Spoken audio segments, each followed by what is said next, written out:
Let's touch the roof but leave a hole so we can let the stars in.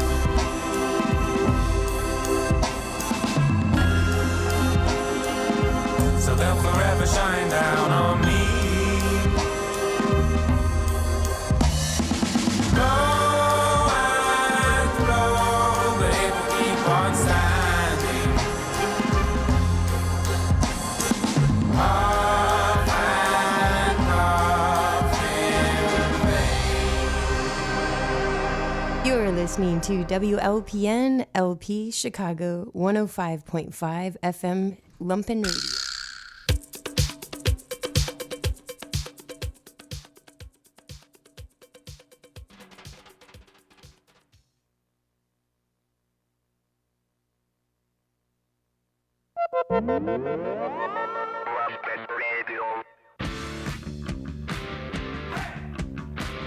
Presented in partnership with Barra Brava Brewing.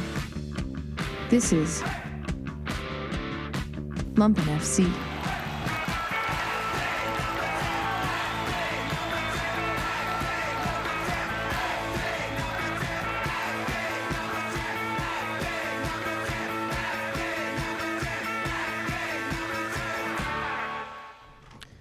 Welcome back. You're listening to WLPN LB Chicago 105.5 FM Lumpen Radio. You are listening to Lumpen FC. We have a bunch to cover, including what's going on with MLS and how they're ignoring their supporters groups. We have to cover the women's Euros, the Club World Cup recap, how the final ended up at least. We also want to talk about what's coming up in EPL and any of the transfers that have occurred. The Chicago Fire and the games that they have coming up. It's a lot to go through, and hopefully we can get through it in 2 hours. We never really do, so, you know. Yeah. Shout out real quick to Drew, who's listening to us on Twitch, and hits us up anytime that we need information. Appreciate it, Drew. Thank you so much. Research department. The research department, exactly. Always appreciate it. All right. As usual, I am Adrian. I'm here with Jim J. And Sebastian. And today as guests, we have Nate and My name's Ryan Murphy. Ryan Murphy. All right, Ryan. So as it is tradition, new people that come into this radio show have to let us know what their top club teams are, how they fell in love with the game, and what it is that they're following currently. For sure. I started with Chelsea first. I know you can get the booze out the way now, but it's a good road ahead of us. But, all right, Chelsea. I fell in love with Chelsea first because one day I came home out of high school and walked in my parents' bedroom and just turned the TV on, and it happened to have the Champions League final on. Oh, yeah. And it was Chelsea versus Bayern, and I watched them fucking claw their... All right, got my one out the way. Sorry, guys. Yeah, we got to start with the no. Yeah. No, I watched them claw their way back out of like just being the underdog, and that was something that I really like. I was like rooting for them, and my fandom began there with Chelsea, and then stuck that way to this day. And then I also like Madrid as well, Real Madrid. Real Madrid, there you go. And that's rooted in my fandom. That's rooted in my fandom of two different players. Zidane is my favorite midfielder. Yeah, understandable. Yeah. That man is a poet. And then also with the emergence of Bale, Ronaldo, and Benzema, that responds to the Neymar, Suarez, and Messi dynamic. That was fun to watch, and I was definitely rooting for the white in that sense. So nice. Yeah, that's those are my two fandoms. Excellent. Glad to hear it. Currently in MLS, do you follow MLS at all, or not? I mean, I gotta go Chicago Fire naturally, of course, but not too much, honestly. Yeah, okay, understand. Well, thank you so much, and thank you for joining us. We will be covering a few topics. Feel free to chime in whenever you want. I'm going to jump in here real quick. Okay, what, because of the Chelsea or because of the Real Madrid? No, I don't care about Chelsea. I haven't been cared about Chelsea for a while. Okay, go ahead. They're not touching the club I represent. But no, Murph actually is on the team Vimino that I've been playing for over 20 years. Oh, nice. I guess I'd say over 20, maybe 18 now. Who knows? My brother got on that team. That's the team that I've been telling you guys about that I've been playing for, that basically turned to a social network, obviously, as well as a soccer team. Yeah, we're competitive, but we also like to hang out, drink beer, and occasionally you find a job. It's literally how my brother found his first job in City Hall after graduating law school was soccer with a vitamin O. Our team is just like, it gets to the point, like, it's one of those things. And actually, Murph, I like to say, it was part of this Midwest Premier League. Were you really part of the Midwest? Yeah, Premier he League? is. Oh, yeah, nice. the FC United, this Nice. up and coming, league of all these leagues that we have in America. That Which team do you play for? FC United. Oh, okay.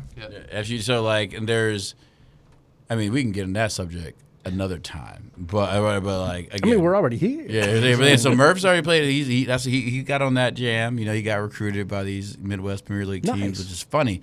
He was also a part of the team when we were actually made this like $10,000 tournament, and he wasn't on those teams, and we were like just a bunch of dudes that like to just play soccer and drink beer, and we still made the semifinals over these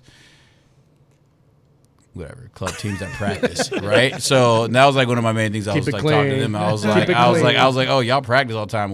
I'm literally drinking Malort in a PBR before this game happened, and y'all going to PKs with us. That's the best kind of victory. So but then we played in the finals. We played some team that we had never heard of, but it was a bunch of people that got paid. Can you imagine to play. playing 90 minutes against? It was not 90. It was not 90. Definitely not 90. No, not 90. It was Okay, small all right. size M7. I ain't doing 90 minutes. I'm no better than that. was like Plus, when you were Standing next to you at a corner kick, dude, you smell like Malort and PBR. Man. That's what the Sunday leagues were about. Sweating out the time. I remember playing when McKinley Park with 11-11s, and they're just like, I remember Dan looking at me. He's like, man, I can smell you. I was like, bro, just sweating out the last night and whatnot. Just makes you harder to defend. Right. Did somebody open up a bottle of Jack Full around here? hit Like, Division what's going Street in 2011. It was a wrap. Then you go Playing to with a walk. chip on your shoulder. Man, the real chip. You know what I'm saying? You may have the chip in your bag, but to help you out. But hey, that's another story. But yeah, no, Mert's part of the squad. He's a very good player. Mert's a very good player. Okay. Vitamin, he's actually helped extend the Vitamin family because a lot of us are getting old, man. And we ain't. I know. I hear you complain about your knees every day. Bro, so. you already know. Especially when you see me dragging them kegs across the floor. So, yeah, man, it's great. Murph's a great player, great dude, great energy. He's actually it seems like he's kind of taken a hold of ever since he got his unfortunate injury a couple weeks ago in the final at the fire pitch. That has the finest referees I've ever heard. Hey, look, refereeing's a hard job, man. I saw And they have sometimes their it's not even a I job. don't know. It's just I showed up and to help you it out. was about Murph went in there and I don't know. I got tackled, but all of a sudden he couldn't get up. It was like, oh, everyone knew. But I saw they have their own locker room now up there. what? I guess Talman they're- Addison? Yeah, I guess they're using like the office as their locker room, but they were hiding from people. Oh, that office in the front when you Yeah, go yeah, in that no one was ever in. Yeah. Yeah, 'cause, they can make it something. But yeah, Murph is just part of the family, man. Like, our Excellent. guy Mendo's already been a great family. It's kind of the glory of Sunday League, or they say the non-league soccer. Great people, great players. You know what I'm saying? And Nice. in the day, like, hey, you may reach out to this team and find yourself a job and whatnot. Like literally, what happened to my brother and start his career. So it's kind of cool. It's a great thing. Excellent. We're not- Can I speak on that real quick? Yeah, go ahead. Yeah, Jamie couldn't be any more right. I appreciate that introduction. Like, one thing that's really beautiful about what Vitamin O's got going on, and it's something that's preceded me over the last, I've only been in the city for what now? 6 years? And, it took a couple years to even find these guys, and that came by happenstance. And, it's formed, a lot of relationships and community and professional development with, not only myself, but that experience speaks to so many different kinds of people in their own sort of professions and walk of life. And so, yeah, it's something that I've gotten to notice that is really beautiful about the adult league soccer and the importance of maintaining that sort of club nature is because as you get older, it becomes a little bit scarce where you get opportunities to compete with your friends just objectively, right? Yeah. You go and you have one environment where you're centered around you're on a field with your friends and you got a direct opponent across right from you, and for the next half hour, 90 minutes, however long the game might be, it's us versus them, and the us in this case are your best friends. How awesome is that? And the whistle blows, whether you win or lose. The only thing that really gets measured is the effort that was put out there, and then you go and you discuss that over a beer, and it just builds a beautiful layer of relationships that form even without your own awareness. Like years go by and you're like, oh shit, like. Oh man! Like I've known these people for 5 years now, and I didn't even have to think about it, right? So it's a beautiful thing. Shout out to Vitamin O. Shout out to Vitamin O.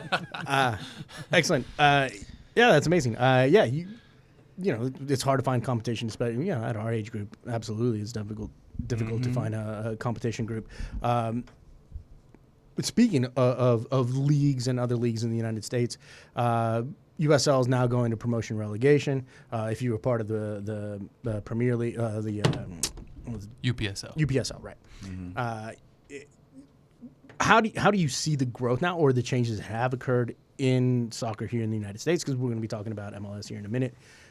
Towards either, because even MLS now has conversations about Garber talking about possibly going now towards the classic global schedule, as well as he's even now, because UPSL is putting in promotion relegation, that they're looking at it even more now, because the owners are eventually going to have to either accept that it's going to be a thing that's going to occur, or really put a lot of money into fighting against the growth of promotion relegation in other leagues.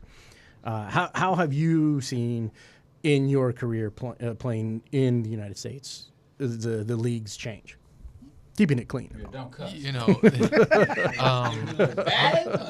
I'm sorry about this.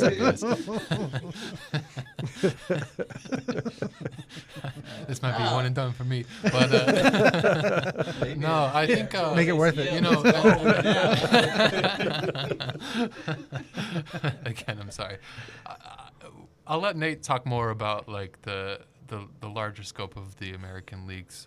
That's something that I'm not so privy to. But what I've seen in my own, I'm just here shooting from Straight the hip, vulgarity.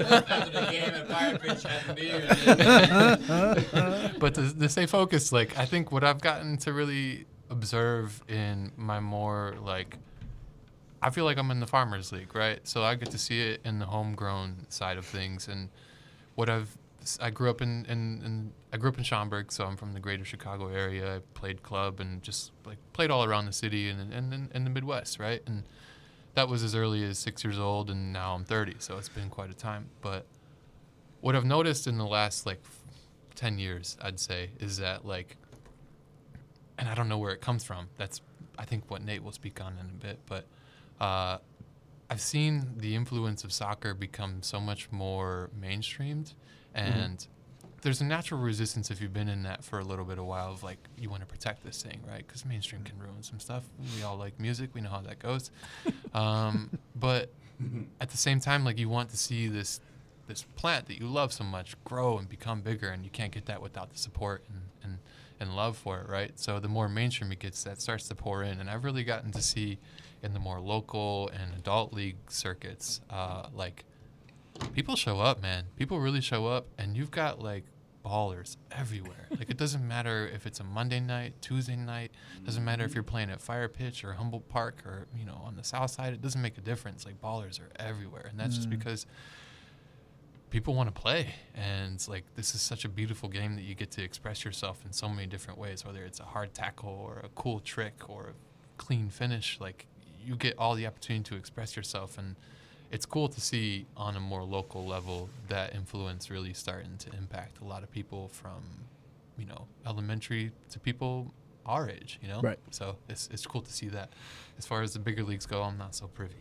I think what you're seeing is a little bit of people realizing how big the scene is across the country, and like with USL applying for first division status with FIFA and US Soccer, and also doing their own pyramid, kind of having 3 levels. I think that's more of a legit challenge than MLS has seen in a long time.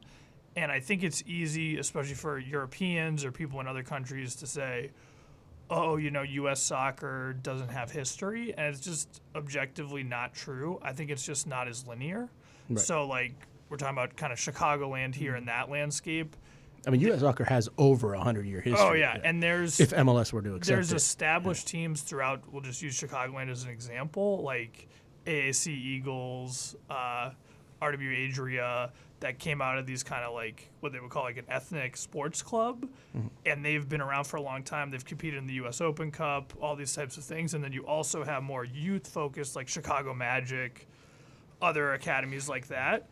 So there's a lot of history and there's a lot of development. It's not just as linear as it is in other countries. Like Jamie's rocking the Flamengo kit right now. Like While he's watching, who are you watching? Who are you watching? Atletico Mineiro. You know, Hulk Hulk, is out Hulk. there. Hulk out there. You know what I'm saying? Oh, yeah. Doing his As thing. per usual, when I do these shows, I'm listening to like Lupadores or Sudamericana. I represent that South American football. That Club World Cup people were blessed to see. Yep. Yes, sir.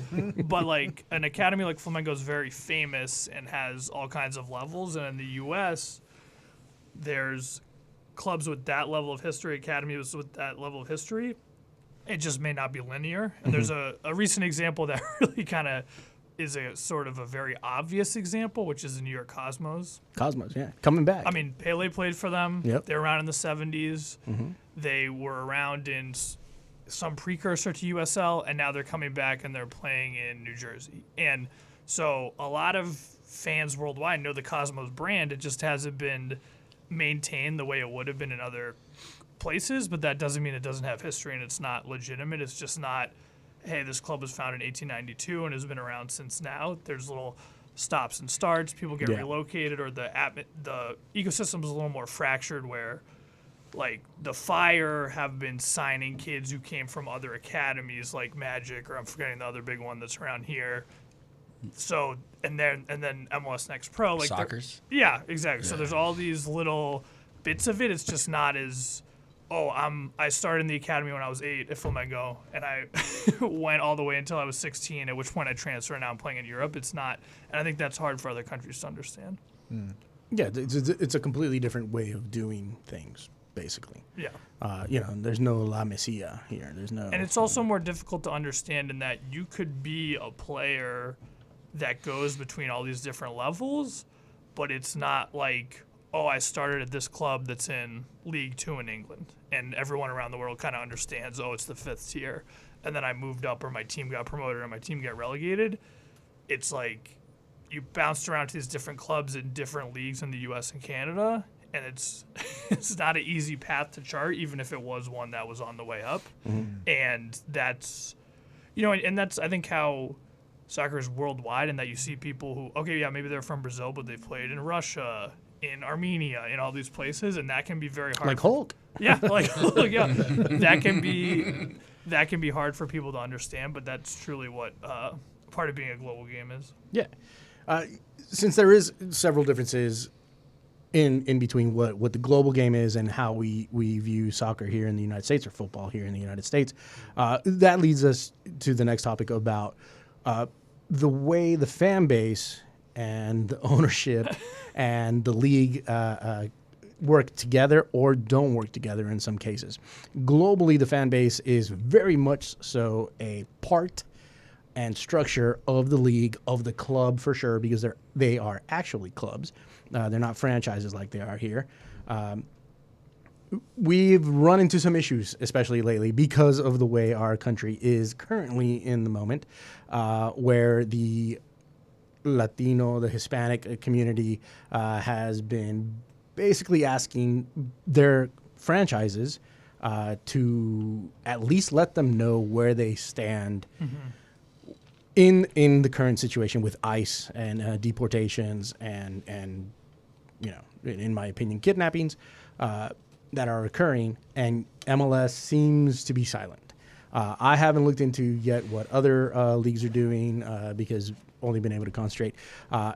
Currently, Nate, you are part of what is occurring in that system. So please let us know the story that is occurring or what has happened to you. For anyone listening out here, Nate, and I won't name other people because I haven't asked them if I could name them, has been banned by MLS for raising a tifo at a Chicago Fire match. And Nate, I'll let you tell the story. Sure. So I think just to kind of set the basics is that the Fire are a franchise within MLS, which operates like other American sports franchises where it's not the way it works in other parts of the world where the club is kind of an independent entity. This is more like NHL, NFL, NBA. Right. And because of that, there's something called the MLS Code of Conduct, which is supposed to govern every game that occurs within MLS and what you can and can't do in the arenas. And that really came about because there was very inconsistent enforcement of all rules. So some supporters were doing pyro, some supporters were doing political stuff, and in some cities it was cool, in some cities it wasn't, and they tried to standardize it. And what that leads us to in the situation here in Chicago is that when ICE really started stepping up the brutality of the raids in LA, it just became clear to some of us that it didn't feel right morally to go to a game, to be singing songs in Spanish, to be enjoying everything that the Latin and specifically Mexican American culture brings to the Fire and is always brought to the Fire, and just sort of ignoring that this was going on. And in Chicagoland as well, certainly wasn't something that was limited to LA. So we came up with an idea to paint a banner that said Fire fans contra ICE, and in the middle it had Cuauhtémoc Blanco, a legendary player for the Fire, and Club America and the Mexican national team, who has an iconic celebration where he scored and then he mimicked a dog urinating on the goal line. So we decided we wanted to do something that was specific to the Fire and to Chicago and had, the Mexican element to it, not something generic that could be done anywhere. So we painted it at an undisclosed location that's familiar to some in the room. And we displayed it, and some other people had made banners as well that were supporting the cause. And the plan was at the first corner kick in front of our section at the game against Nashville, everyone would hold up their banners. I went down, I put the banner up on the front wall, which is the traditional area that all the banners go. It's around the 35th minute that the first corner happened. Hung the rest of the game. No issues, no complaints. Cool. I was surprised because going in, I know the MLS Code of Conduct, and I had a conversation with the supporters liaison for the Fire around what would and wouldn't be allowed. I didn't submit the design because it was clear it wouldn't be allowed. And the reason it wouldn't be allowed is that the MLS Code of Conduct forbids any banners or flags that reference a legislative action or political entity. And ICE is both of those, basically. So we knew it wasn't going to be allowed. So why submit something to be told no and then bring it in anyways? That just kind of makes it worse. So we never submitted it because we knew it wouldn't be allowed. Put it up, was fully expecting security to come down, there to be some kind of confrontation. Didn't happen. Okay. Didn't know why it didn't happen, but it was like, cool if people are looking the other way on purpose, or we don't know what the deal is, but we're taking it. Next game's a Wednesday against Philadelphia Union. We put it up before the anthem. So no hijinks, up the whole game, 90 minutes plus, zero issues again. It was shown on the Jumbotron several times, including when Philadelphia took a penalty in front of the banner. So extremely obvious. The thing's about 10 feet long. It's, hard, you can't ignore it, especially if you're taking a penalty in front of it. At that game, there was a semi-unrelated incident where some fans held up, that's been covered on the show before. With the Palestinian flags. Yeah, where some fans held up Palestinian flags. Monterey security really aggressively responded, knocking one of the people out. One person on every limb, dragged them out. Hogtied. He was hogtied. Yep, hogtied. Yeah. So that happens, banners up, never mentioned. The third game now, once again, put it up. The Fire in the lead, but that was a Wednesday game, the next game was Saturday. In between those two things, the Fire put out a statement saying that they were looking into what had happened with Monterey. It was covered by Block Club Chicago. It was covered by some local TV news. It was gaining some traction, and they felt like they had to respond. Saturday comes around, I put the banner up again. In the first half, one of the Fire staff members comes over to me and says, you got to take it down. So I'm not going to do that. So then there's a further conversation about, hey, MLS has flagged this. They say you need to take it down. I said, I'm not going to do that. They say, my group, Sector Latino, is going to face consequences unless people take responsibility. So myself and some others took responsibility. At that point, it wasn't clear what the punishment was going to be. We just knew it's not fair for the whole group. We kind of took this initiative. We'll take the heat for it. So we leave that game, not really knowing what's going to happen next. Tuesday, get letters saying that we're banned for 12 months from all MLS venues, home, away, Leagues Cup, all that. And the other context outside of the bans is that on June 9th, Sector Latino put out a statement calling on the Fire to make a public statement about the ICE raids. Right. And this was for many reasons, but one of them is because LAFC had put out a statement in support of the immigrant community against the ICE raids after their fans had displayed all kinds of anti-ICE banners. After we did that, we didn't get a response publicly, privately, via email, conversation, anything. And those games transpired during that period. Then after we got banned on July 12th, we put out another statement again explaining what happened and calling on the Fire to make a statement in support of their fans, their players, and just the immigrant community in general that supported them for their whole existence, including some very tough times. And that also didn't happen. So a lot to unpack there, but I tried to give a little kind of basic overview. And here we are. Yeah. Right, and here we are. Yeah, it's there is a lot to cover about that. Let me. There And is. I see what's on your iPad, so I'll just mention that during this time, other teams, the Galaxy, LAFC, Austin, Nashville, have all also done different banners and different demonstrations against ICE, walking out, Has any of them got suspended? boycotts. Yeah. So Yeah, I mean, there's. nah. So the only other person who's gotten a ban based on displaying something against ICE was a photographer who's associated Which with was awful. The way, Yeah. the way they handled that was, for the Galaxy, and he also got a 12-month ban. But that's the only individual. And I talked to people from Austin, I talked to people from LAFC, and And it that's was all handled differently, which the code of conduct Yeah. is supposed to prevent. And the guy from the Galaxy, it's also, we're getting into a little bit of minutia, but the bans that we I got. mean, we were in the minutia. Yeah, Like, that's we where were we're in at. it, yeah. You know, that's. But the bans that we received were from MLS and from the Chicago Fire. There's another type of ban you can get, which is from the venue, which in this case would be Soldier Field. We did not get those, Of and course that's not. usually Hell nah. Ain't nobody. Yeah. So not banning nobody. But that does Never. that has happened for people who fought or had fireworks and stuff like that. So it has happened at fire games in the past, but it didn't in this situation. But for the guy from the Galaxy, he got banned only from the venue. So he didn't get banned by the Galaxy or by MLS. He got banned by the Galaxy. So what- sorry, the venue, which has the same owners as the Galaxy, but it is different. So he could go to away games and stuff. Right. So that's kind of okay. To make it clear, he was a photographer that had press credentials allowed to him or given to him by MLS. Now they're suspecting him, or they're saying that he brought the tifo and the banner in his press bag, which I have seen on social media, the pictures that he has of his press bag, and he's still wondering. Loaded up with lenses. Yeah, he shows his press bag. He's like, how did I get a 15-foot flag or it was a big yeah. flag And in it's- this small photography bag? And it's also worth noting that his flag didn't reference ICE. AEG is the owners of the Galaxy and the owners of that stadium where they play. And the banner said AEG wants immigrant dollars but doesn't want to support immigrants. Well, but I mean that's know. But per the terms of the MLS Code of Conduct, that's not a legislative action.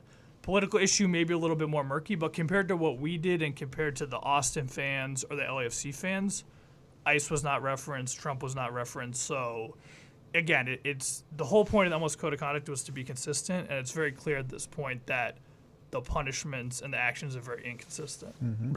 Yeah, I mean that seems to be pretty much part of the history for MLS and the stadiums that they're in, which to me is an interesting question simply because the stadium here where you were banned at, you were banned from MLS games. You weren't banned from the stadium. No, I could go to Beyonce still.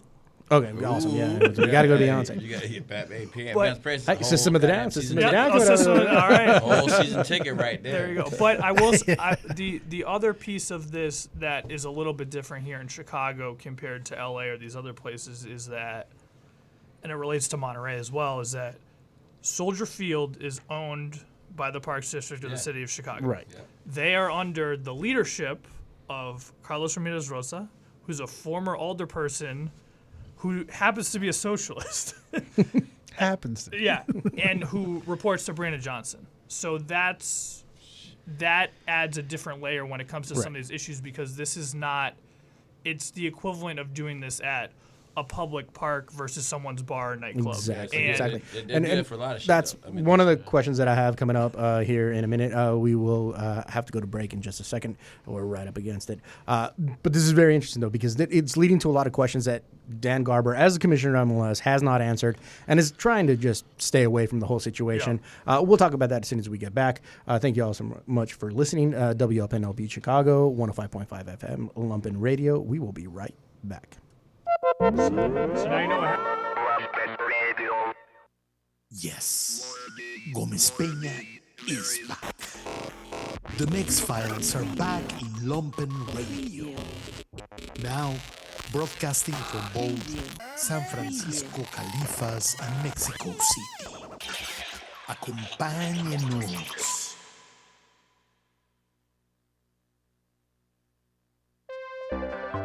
Lumpen Radio is an initiative of Public Media Institute.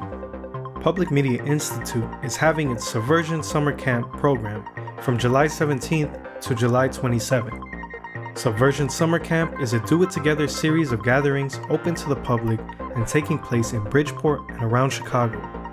For 10 days, artists, educators, activists, and workers will hold art-making workshops, public conversations, classes, and much more. Make new comrades, experience the joy of resistance, and choose your own solidarity adventure. For more information and complete schedule, visit coprosperity.org. Happy camping! Buddy gives artists and small manufacturers in Chicago a place to showcase and sell their goods and artworks. Buddy retails to a vast audience of Chicagoans and visitors at the Chicago Cultural Center. Buddy is a shop as local as it gets. Buddy is part of the nonprofit Public Media Institute. Visit hi-buddy.org for more information.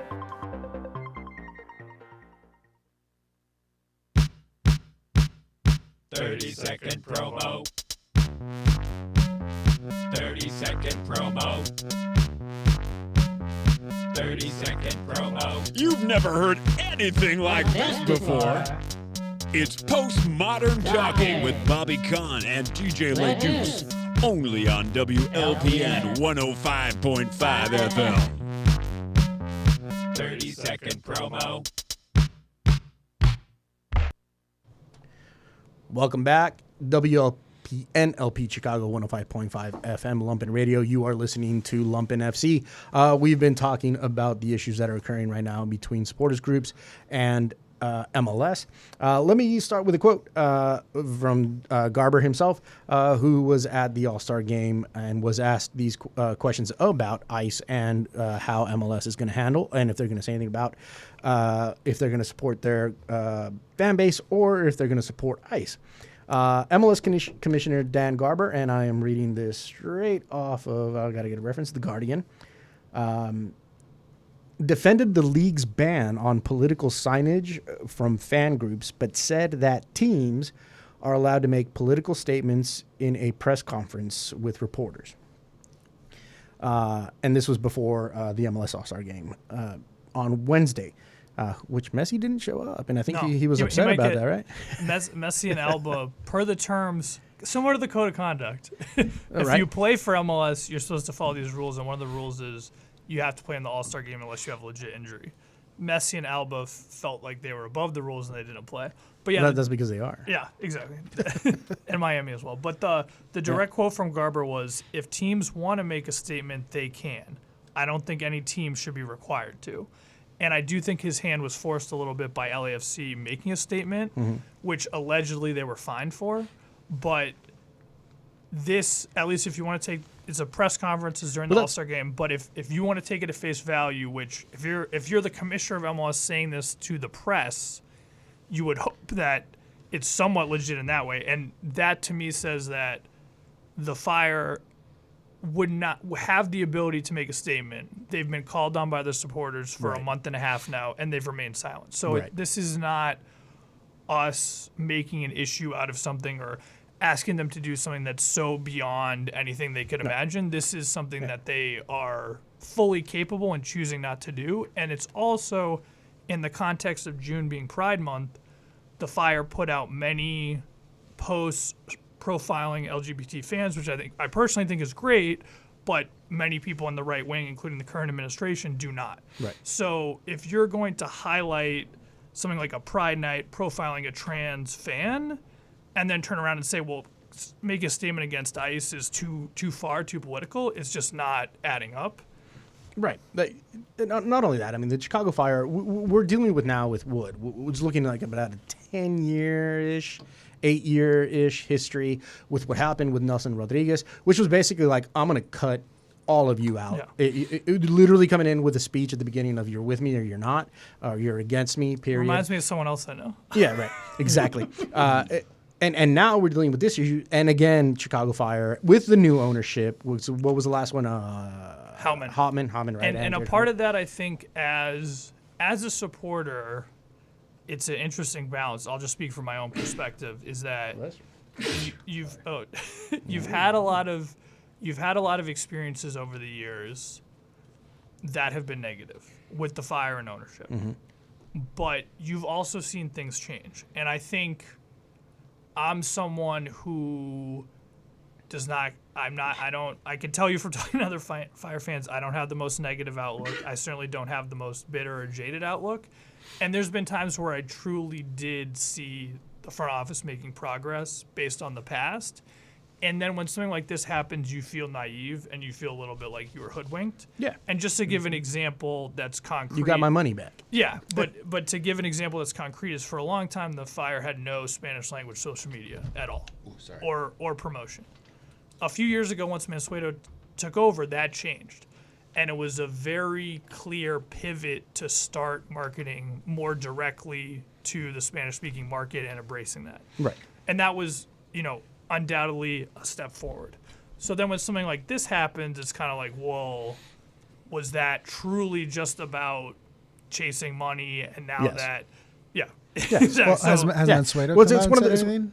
No, it's one of those things that Garber said today also that the Latin community, the Hispanic community only makes up 30% of Which their fan base. Ludicrous. That's insane. That's absolutely insane. And just for people who are not, aware of it's like I've been to stadiums across the United States and in all different types of demographics in terms of all types of communities, not just the Latin community, but at the balance of MLS to say it's 30% is absolutely insane. Even when you just consider the teams in Texas and the teams in California, which conservatively, the crowds for approaching 30 years now have been 75% Latin.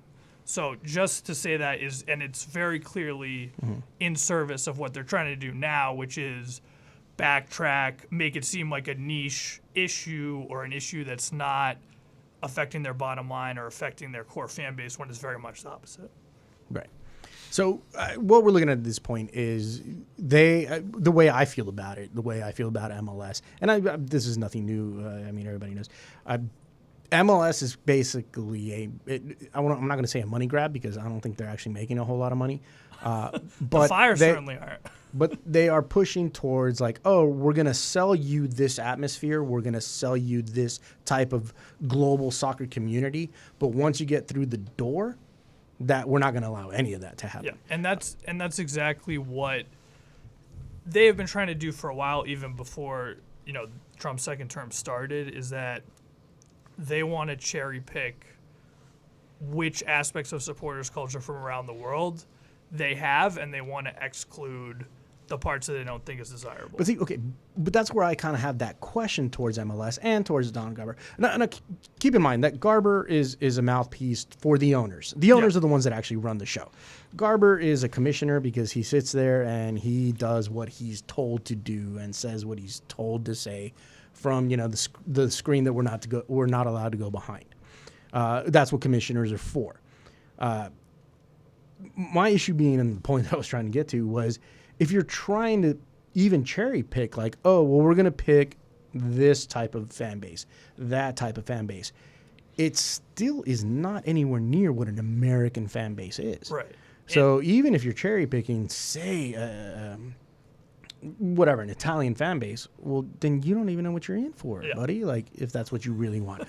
or oh, well, we like the South American this, but with a little bit of that and a little bit of this. It's like, none of this comes the way you think it's going to come in a package. I think it's a representation of a franchise that's trying to replicate something that's a bit more authentic. Like these MLS teams, which inherently are franchises and they're ran like businesses, are trying to sell a product that you see in the UK or in Europe as a whole, or even in Brazil, right? Like they're like, look at this club culture, look at how like this is so deeply rooted in the communities in these other countries and these other leagues. We can have this here too. Try to sell you this thing. Yeah, But they're trying to sell that. Yeah. when push comes to shove and the franchise versus the club dynamic starts to show for what it is, like I think that's where what we're seeing in the American soccer culture of like that kind of clash, right? Like it's a franchise trying to run like a business but be a club, and ultimately clubs are represented by the people. Right? So, exactly. Yeah. It Manchester seems United is a perfect example. You know, when Manchester United, with what they're going through with right now, you have those protests where they're wearing, you know, the old colors, the green and the gold, or the green and yellow, and they had to deal with that. And that is an American owner realizing, I'm not in Tampa anymore. It's different. I'm not. This isn't Tampa. But I think exactly. I think a part of it is that, and this plays into what we were talking about with the different leagues and formats in the U.S., is that the U.S. is a very large and diverse country, and for any league to succeed, you need a level of authenticity in those different communities. And that's what I think leagues like USL have done well. And I'll just use New England as an example because it's where I'm from originally. You have Rhode Island, Vermont, and Maine that all have teams and all have engaged supporters right now that are people that, in general, they didn't want to go to Foxborough to see the Revolution. Right. And those demographics and fan bases are different than Chicago and LA and Texas, and that's the way it should be. But I think what's different about what's happening with the Fire is that there's a difference between, we like this type of fan to show up because they spend more, they're easier to deal with or whatever, versus we're actively suppressing the people who have shown up and who've supported us and who continue to show up for soccer in Chicagoland in general. And that's where I think it goes beyond, is that, like, I've been to Cincinnati FC games many times. Mm-hmm. It's a different vibe. It's a different fan base. I'm not saying it's better or worse, but that reflects the community and the people that show up to those games. Right. It's very different than Chicago or LA, and that's the way it should be. But, you know, if FC Cincinnati said, you can't come in here if you're wearing cargo shorts and a very curved hat, they would be like, you guys are denying your main fan base. But it's like that's what the Fire and the teams in LA and these other places are actively trying to do. And that's where I think it comes down to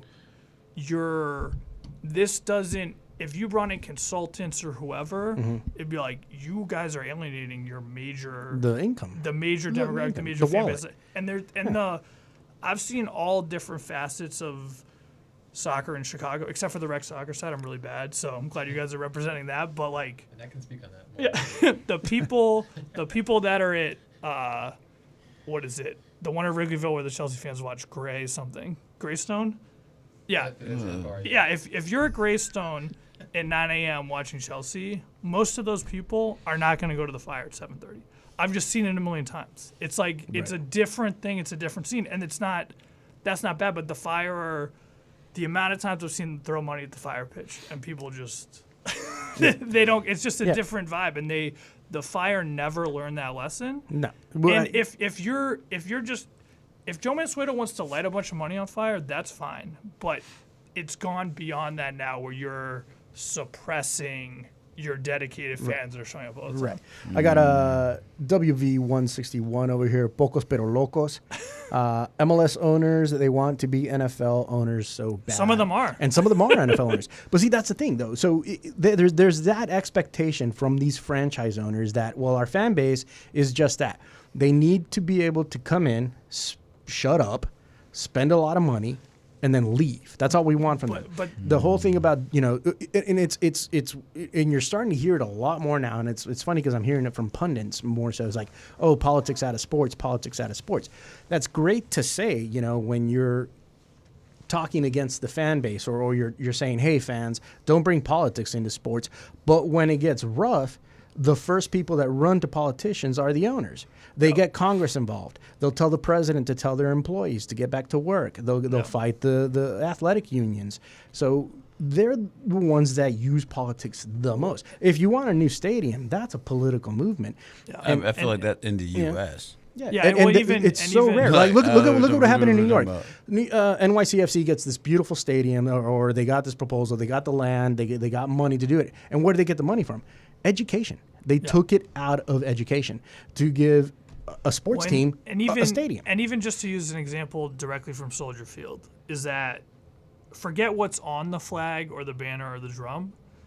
If anyone tried to bring the quote-unquote supporters materials that we're allowed to bring to the Fire game, to a Bears game, they wouldn't be allowed in. Because the Bears don't want drums, they don't want flags. I mean, the NFL. No, they want you to come in, shut up, watch the game, but the Fire spend your money. But the Fire and the MLS teams actively don't want that because they very aggressively. If you watch a game on Apple TV, before the game starts, they have that song, and it features a very dramatic black and white photo. Wait, that's the MLS, that's the MLS theme song or something? No, it's your game's about to start at 7:39 local time. But there's no players. It is entirely supporters footage from around the league, and that's how they differentiate themselves, and that is a pivot they made about 6-7 years ago. But that's actively how they differentiate themselves, and they even change the rules of the stadium, like at Soldier Field, like it in Charlotte and New England and all these places, to allow that. So in the same way that they do that to create the special soccer environment that you saw on Peacock that morning, they could do the same thing about the political stuff. And they already do it. It's just about, and I'm not saying they will. I understand the reality of it, but just pragmatically they could, and they already do it for things they deem acceptable. So if Joe Mansueto has too much Malort tonight and just gets on Facebook Live and says, Trump's the worst, abolish ICE, all this stuff, way more people buy tickets. Yeah. It would be a differentiating factor in MLS, in the city, compared to the Sox, the Cubs, everybody else. It would be a giant win for them business-wise, brand-wise, everything. So it's not as simple as, well, hey, you can't bring streamers in. Okay. Then do you think that that's the issue, that there's a fear that they're going to draw the attention of the orangutan? This is the thing, and this is what Don Garber said in the press conference, is that we know that if someone brings in this scary political sign, people will be alienated. And I understand that as a general rule, especially in how divided our country is right now. The fact of the matter is, you heard this pastor went viral in Texas for talking about many different people on Fox News over the years have said soccer's a socialist sport, rah, rah, rah, all this stuff. Right. ESPN. Yeah. The Soccer League of the United States, even if it's not against ICE, taking some kind of left-wing position, the amount of people who would boycott over that, you could probably count on one hand. The super right-wing people are not into soccer in the U.S. It's just they are in other countries, definitely. But that's just not how it works in the U.S. The sport itself, the existence of the sport is political to begin with. Yeah. And those people It in always general, always has been. But especially Can't with tell MLS, you how many parks I got kicked out of for but playing they- soccer, but they- man. but I they can't are- tell you. but these people are not. You got kicked out of a park for playing soccer? We would get kicked out of parks for playing soccer because the wait. football team had to come in practice. Okay. God forbid you play soccer tennis on a tennis court. No, don't do it. Don't do it. Well, Don't do it. and I'll just give you one more recent example. In the great state That's of what Texas. I said. Like us and the skater kids, we were always getting kicked out of the parks. Well, and to use an example also from Texas that happened recently, and this is why, even in the U.S., just if people don't want to compare to Europe, that's fine. Even in the U.S., the whole key politics out of MLS, out of soccer is so ridiculous. You had, in the context of tariffs, ICE, the border, all these different things that are going on, you had the U.S. against Mexico in the Gold Cup final. In vivo, the Houston, Texas. Alexi Lalas is on a horse with a cowboy hat on the Fox broadcast. Just even before the game kicked off. That's nasty. Even before the game kicked off, to say that all those things that I just mentioned don't have a political context is ridiculous. Yeah. So the idea that we were having this beautiful, athletic contest. I think Alexi Lalas was just a moron. So. Yeah, well, that's yes, indeed. Yeah, I don't think he has any political guidance. I don't think he has any opinions. Granted, I think he's just an idiot. But my point is that at no point was this about to be a pure contest of 11 athletes against 11 other athletes on a level playing field, and some evil people came in with a banner and distracted stuff. It's just ludicrous, and it's something that doesn't make sense from any angle you look at it. And definitely in Chicago and in a lot, really MLS as a whole. Yeah, I mean, it doesn't it doesn't make sense that even by a business aspect, they're in order to avoid alienating the people that don't support the sport anyways, they're going to decide to alienate the people that do. Yeah, exactly. That makes absolutely sense. Charlie Kirk was about to get season tickets until we brought this banner out, and now it's the craziest thing though, because I don't spend. Look, I don't have the family of 4. I don't have the all that stuff. So I don't spend $1,000 one time coming to one game because you had something where my kid was able to go on the field. Family night? Where my kid was able to go on the field, get a picture and so forth. Great. But over the course of a season, I'm going to spend well over $1,000. Just come on, man. The jerseys are $160. I mean, come on. And you come out with a new jersey every year. Tickets, we're already there. And look, the way just in drinks. Just in Beer's drinks. not cheap. If I go look, you. If I go to a game, man, if you I was go over to here a grab game, me $15 cocktail. Stop Yeah. it! I don't know why you pointing at If me. I go to the game- you the one that bought me them $15. we Stop that. easily spend like $200-$300 in drinks alone if you and I Man, go to a game. that was back in the day. We smarter than that. We smarter than that. We literally leave a brewery, bro. We leave a brewery. We cut that in half. you don't want to look cut in at half. your But yeah, statement after the game for the whatever it is, Levy right. restaurant charges. No, He's right. But the fact of it is that the way it's not just MLS, any team in the U.S. and Canada builds their fan base is some type of authenticity.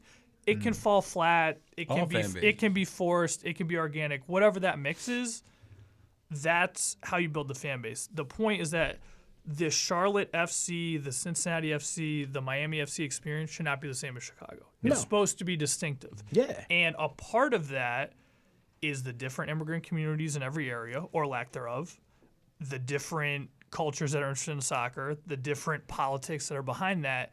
And to try to sanitize it is just not – it's not realistic, and it's not a good move business-wise. And, if you go to a Panthers game versus a Charlotte FC game, it's a very different vibe in the same stadium. Just like I Bears. we were just in Minnesota. It was a different vibe. Say, as of right now, this is all happening, and say we're Chicago, we were talking about this right now. I was like, man, what do you think they're getting? Who? Chicago Fire. Man, we haven't heard. Man, you say you've been texting. You texting Roberto for how long? He has not come back. But I'm just thinking, what do you think? This is a bigger deal. How do you think they're Is there a panic room right now? Well, but because they are a franchise. Because they are a franchise, they're getting a chunk and change of everyone else's income. Yeah, this is what I think it is that they are staying in the good graces of MLS at the expense of their own income and their own fan base. Right. And I think they're thinking that if they wait this out, it will pass, which is not true, but I think it's what they're thinking, that this is we banned the people with the banner, there was a protest at the next game, this is going to and it's not. Yeah, the Portland Timbers, I know it says they didn't. Nothing happened when they did. Yeah, no. Well, but that's also so again. I'm like, so if you were sitting there and you were, our homie Roberto, whatever, what would y'all do at this point? There's all the MLS right now. Y'all can point us out, but there's multiple other teams that aren't even messing with them. That's exactly the question, though. They haven't made a statement whatsoever, so we don't know. we have no idea what could possibly happen. So if we go to games and ICE shows up and then they just start rounding up people, then that creates that situation. If they come out and say, hey, we stand with our groups, we stand with our people, we're not in favor of any of this that is occurring, then Right. I feel safer going to a game. So that's basically we're all just looking for that message. Well, Yeah, everybody's looking for and that's safety, what- man. that's- Right, that's what everyone's looking for is that Well, message. and that's why I mentioned the statements that Sector Latino put out, because it was. There's a lot of times in the supporters community where something will happen, and if you told someone on the street, they would be like, "What do you like? This is a very obscure thing about flares or banner Right. sizes or away travel.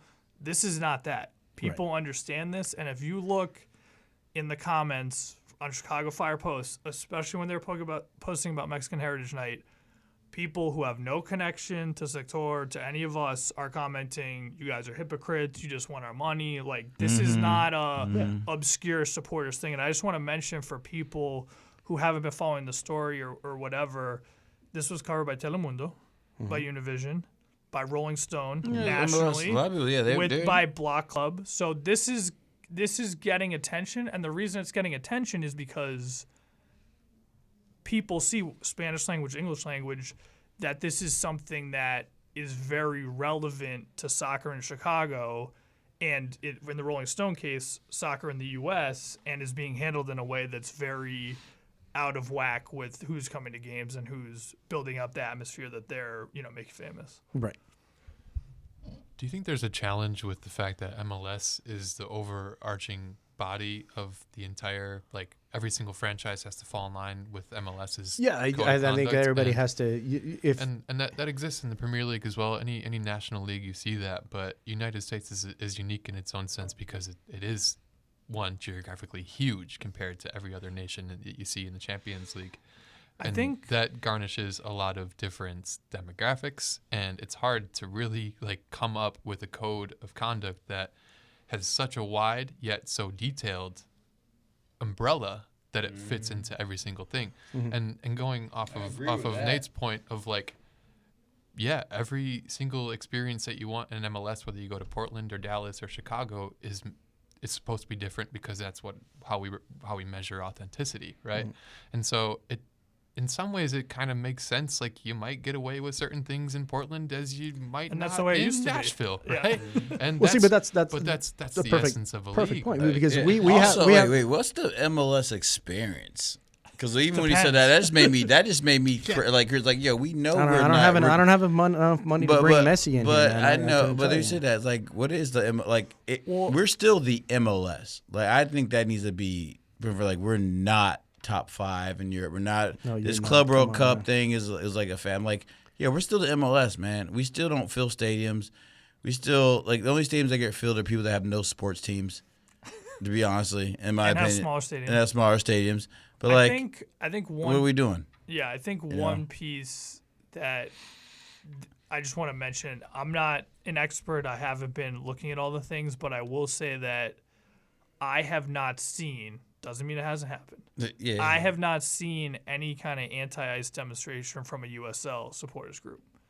And Yeah, it's hard. I'm not saying it hasn't happened, but I was curious when all this started to happen, would USL try to position themselves as the anti-MLS in that we're standing by our supporters, we're allowing all this, and I haven't seen it. I'm not saying it hasn't happened, but I haven't seen it, and I don't know if that's, if someone is displaying a banner in Chattanooga, no one's sending me an email about it, so I'm not saying it hasn't happened, but I do think in Chicago or elsewhere, if I had a few million lying around, I would be starting a super Mexican forward USL team in absolutely. Joliet, in Dude, the fact that we don't in even Bell, have California, that, the fact that La in Clase Laredo, Texas, hasn't even has a team like that. It's which I do is think this wild. is a huge opportunity for someone out there that is dropping the ball. I mean, it is for MLS as well, especially with USL growing. yeah, it's- that's a huge opportunity, and I think that,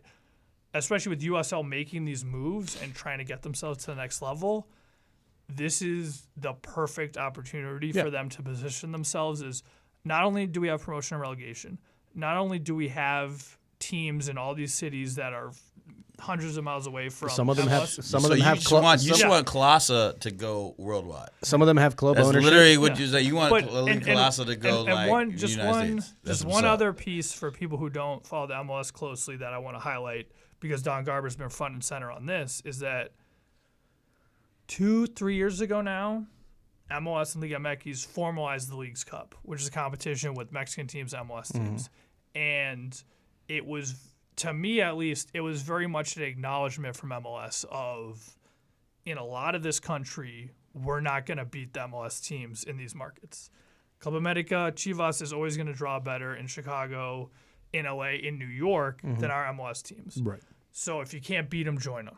So let's have a joint competition. So Don Garber's okay with teams crossing the border to play and to fill stadiums and Mexican Americans and others filling those stadiums to see those matchups, but to say something to support the people who are filling those stadiums, buying those jerseys, going to last night's Liga MX versus MLS All-Star Making game you that money. in Texas, that's a bridge too far. Yeah. So it's not like they're taking this isolationist view of, well, we're the U.S., or we don't want it. Like, they're very much embracing Liga MX when it's convenient, when they think it's a good business opportunity, and then trying to shut out all the noise. Right. You're listening to WLPN LP Chicago 105.5 FM Lumpen Radio.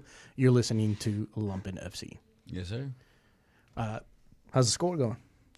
We got Athletic Mineiro down 0-1. 0-1. 0-1. It's 1-1 on aggregate, though, so, hey, baby, extra time is looming. It's possible. Extra time is looming. No red cards, which is very rare in South American football. Hulk still looks like the same age. I don't know who he's paying in the Brazilian government to make Dude, him he's look been the playing same. a long time. After He I will- looks the same. He's just messing with grandmas, mothers, nieces, nephews, sisters. He don't play. He is not. He is he's the fountain of youth. So there, I gotta say, Fountain of youth. the Golasso Network pulled a masterstroke today after the Celtic Family show, Yeah, Nate. no, Family don't show. worry. Family That's show. a family term. It's a family.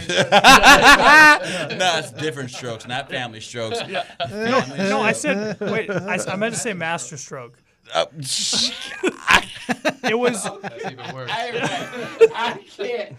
It was they pulled a masterstroke because after Celtic Ajax friendly, they just put I watched on that too. yeah they just put on a compilation of the best Champions League free kicks, and it was amazing. And Hulk for Zenit St. Petersburg, yeah. one of the Bro. best. That was one of the Bro. best. I mean, they had Beckham, they had Messi, they had Roberto Carlos, but Hulk's might have been the best. He's Hulk's still- was definitely the most unique. He still has Oh, yeah. plenty opportunity to have a better one because they're killing it. It for might happen. CAM. It might happen right here on Jamie's I'll laptop. let you know. I'll keep you updated. But yeah, he's playing there. When it comes to Hulk, he's probably the only one that I'm okay with taking one of those hesitation penalty kicks. man, Because he's I've raw seen still. him not Still even raw. take a step and then still Still cannon raw. the ball. I into the mean, net. I remember watching him because there's the dude from Chile, the Vargas dude. I've been watching. I mean, listen, Eduardo Vargas, he's played for a crazy amount of yes. clubs. Like the thing is, we were talking about today. Like please after the Club World Cup, the only thing I want to take from it is like Peacock, Paramount, one of you major programs, pick up the South American League. All right, because it is. Speaking of Club World love Cup, it. speaking of Love Club it. World They're Cup, missing it. It was on Paramount for a little bit, and then it went to. They like, had the Argentine left, League in English. on Yeah, but Paramount, it was they had it. They had a couple of Dores, and they had the Brazilian league, and then like I don't know. I feel like it went to Phantasm or some Phantazes. Longtime fantasy subscriber. Yeah, right exactly. Here. So you get it, but like after Club World Cup, I was like, bring it back.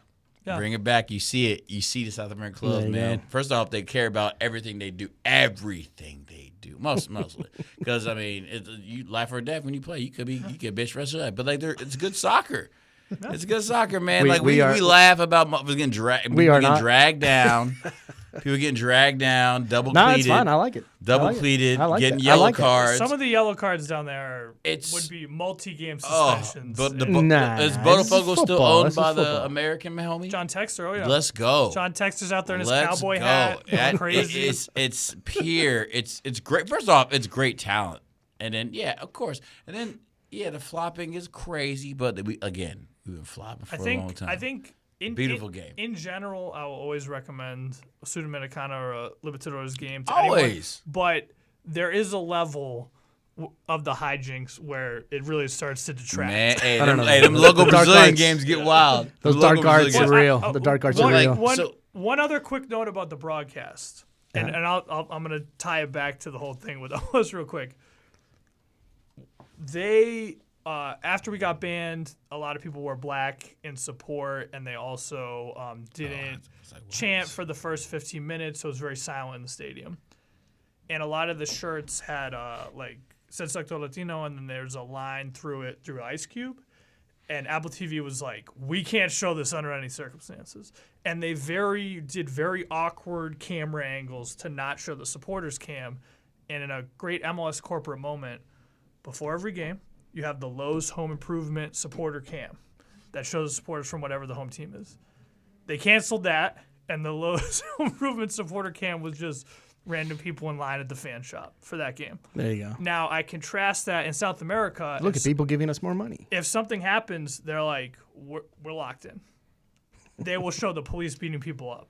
They will show gates being locked. They will show fans fighting. Yeah, they they will showed show all dogs that. on the field. They will whatever happens, they're showing it. And Nothing wrong with dogs. Yeah, and the Look, dogs on the field. Is a Dogs great field, thing. totally acceptable. But- Totally it's awesome. acceptable here. the commentators will have a judgmental tone of like, you hate to see this as they're filming, 50 dudes fighting. 50 dudes. So you're. But in the U.S., one naked dude runs on the field, and they're like, okay, and on the Cubs pregame this morning, did you hear? Family friendly. Yeah, that is sidetrack. That I just remember doing the Club World Cup. That every time there was like a British announcer when like Flamingo or Palmeiras, man, they were just like, he doesn't have to do that. He doesn't have to. He doesn't have to roll over. I'd like this to be removed from the game. Yeah, I was like, I was like, get out of here with all that jazz. No, Like I they were will- so salty. They were just every time he didn't roll over. The day, as a Liverpool fan, the day the music died for me, and when I realized all the people's takes about flopping were problematic, was when Steven Gerrard dived, and I was like, Okay, yeah, we're done. he's There you go. guy Scouser on the English national team is diving like Bro. it's done. Don't blame Brazil. Don't blame France. Don't blame anybody else. Yeah. Like it's worldwide. I'm just gonna bring this. you I'm bring up a good gonna point, bring though. this back to America real quick. I You love bring up Shaq. a good point though, because like, Cause Shaq be flopping. yeah, So Shaq be listen, flopping too, yeah. I love so we talk about the flop. The flopping is an art, and it's for everyone that's listening. If you hate flopping, it's been around forever. Yeah, it's basketball, dark arts, yeah. soccer, shoot a little bit of football too. Oh, yeah, that's- The flop is real, and when you master it, you master it. If you Yeah, when you hate gotta it, slow them down, you watch gotta something else. you gotta slow that quick Right. no huddle It's an offense. art. Oh, gotta It's go an down. art. Gotta go My down. favorite is the fall down and the excessive roll. So Yeah. someone knocks you down, you're doing The like Neymar roll? seven. That Neymar roll? Yeah, Yeah, seven gotta do the rolls. Neymar roll. But you gotta get out. But then it used to be get out of bounds, but now they won't stop the clock. So now it's the roll back inbounds. Yeah. Yeah, you gotta roll back it down. You think it would hurt more to keep rolling? No. No. No. Because you're It's not fun. actually It's hurt. fun when you do it. not doing it If either you way. if you hate flopping, you should do it once. It's worth it for that. Oh, You gotta still knock it until you try it. Were you at the fire pitch with your hands over your face? Like, No, my older Rob was a flopping. My brother Rob flopped all the time, and he was bigger than me at the time. He flopped. There's an art to it. The art to it. It's great when you flop. The best thing about flopping, I'm excited. I love to flop. So I'm 6'3" and I flopped every now and then. So listen, if you flop, the best thing is when you flop is when you get the PK. Oh Lord, have mercy. Listen, when you just flop, get up off the ground and give the camera a little wink. Yes, when you get it and you sell you it, look- you and look through your get fingers? That PK, Look through your oh fingers, see if my you saw it? Goodness, listen. When you know Icing on the tape, icing on the cake tape. Icing on the VR, icing on the tape too. Icing on that tape, icing on the cake. Yeah, you can go ahead you and give about me, to but it's too. freestyle? That's it's the too new much. chat. Yeah, Yeah, it's the new I ain't Will Smith. But this is another thing that they're trying to legislate out of the game. Is like generally in South America, it was a true team effort. So you had the ball boys, The ball boys. trainers. I love the And ball boys. every- too. it We was- have that in England. We definitely have that in England. Do not take the ball boys out of this. I love the ball boys. But they've tried by putting the balls on the cones to Yeah. prevent that, or two balls. For some reason, at the Club World Family Cup, show. there were always two balls on the field. That happened multiple times, and the ref did not stop the game. And I was like, is this another one of the Infantino changes? Is that now you Right. can have two balls? Let's see what happens with the Super Bowl. You know, it might work out. It just might. Yeah. Family show. All right, so one of the things I think we passed the family show a while ago. I like keep my hand on 12 this button seconds in. over here.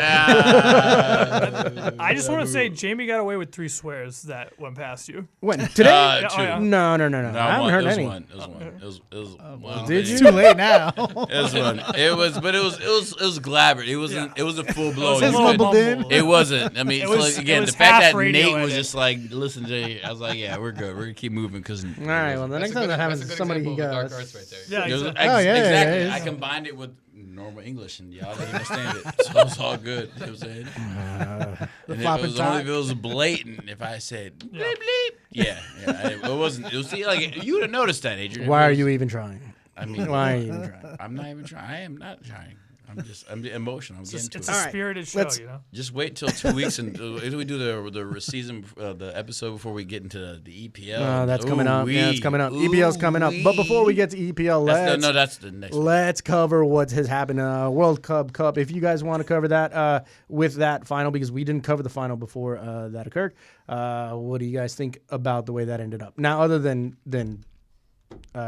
Paris Saint-Germain just not showing up, for that game, but taking that trophy, Yeah, go taking ahead. that trophy. I feel obligated to open this segment. As a world I'm not champion, even talking about it. I ain't gonna mess. Paris Saint-Germain did show up, but it wasn't enough because Chelsea's too good. Oh my god. okay, wait, but I want to say really quick because I know I'm saying, And that's this right to before the Arsenal season fans. starts. Hey, That's no, right no, before it's the all season good. No, starts.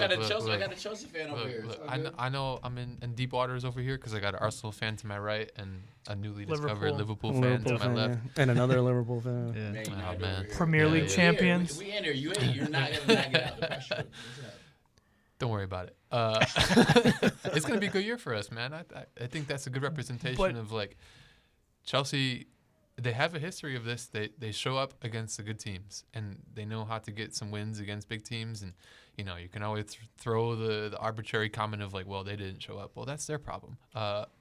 True. No, So that's I think- fair. but- yeah, they but- didn't show. But That how is fair. convincing how the Chelsea showed up. Like, I mean, they scored all the goals in the first 30 minutes, right? And they weren't just floppy, fluky goals. They were quality goals from Cole Palmer and a new signing with João Pedro. And like that, I think is a good, like they're setting the tone for the season that's to come. That was Okay. not only the But- dry run Now for the with- World Cup, but that was the dry run for the Premier League With- for these boys, man. So it's going to be a good year. With you having the World Cup, and now I'm assuming you got a couple of preseason games coming up. Is Chelsea doing the global travel thing before they start the season, or no? Because I don't know. There's some teams that do, some teams that don't. I don't know if they are. They played. That was part of the World So Cup. that's- Cup, that's yeah, okay, that was, okay. that was That their- is them doing But- that. That was, Are that was you- their American tour. Do you have? Okay, so I don't follow Chelsea. Do you have a backup for Palmer? And I know you got that new player that you signed him, during the World Cup, Cup. I think it's What's his really, name? João Pedro. Pedro. Yeah, João Pedro. Well, João Pedro and Cole Palmer are not a like for like as far as playing styles go, so that's not an obvious replacement. But I mean, that's a really difficult question to answer because who in the world could replace Cole Palmer, right? Like he's a phenomenon in his own right. So, like it doesn't really seem productive to try and structure a plan around replacing someone that's irreplaceable. But this is what I want to ask about the I club. mean, I see your point. Yeah. Because I've been curious when it started off in the group stage and different clubs, different regions were sort of taking it more or less seriously.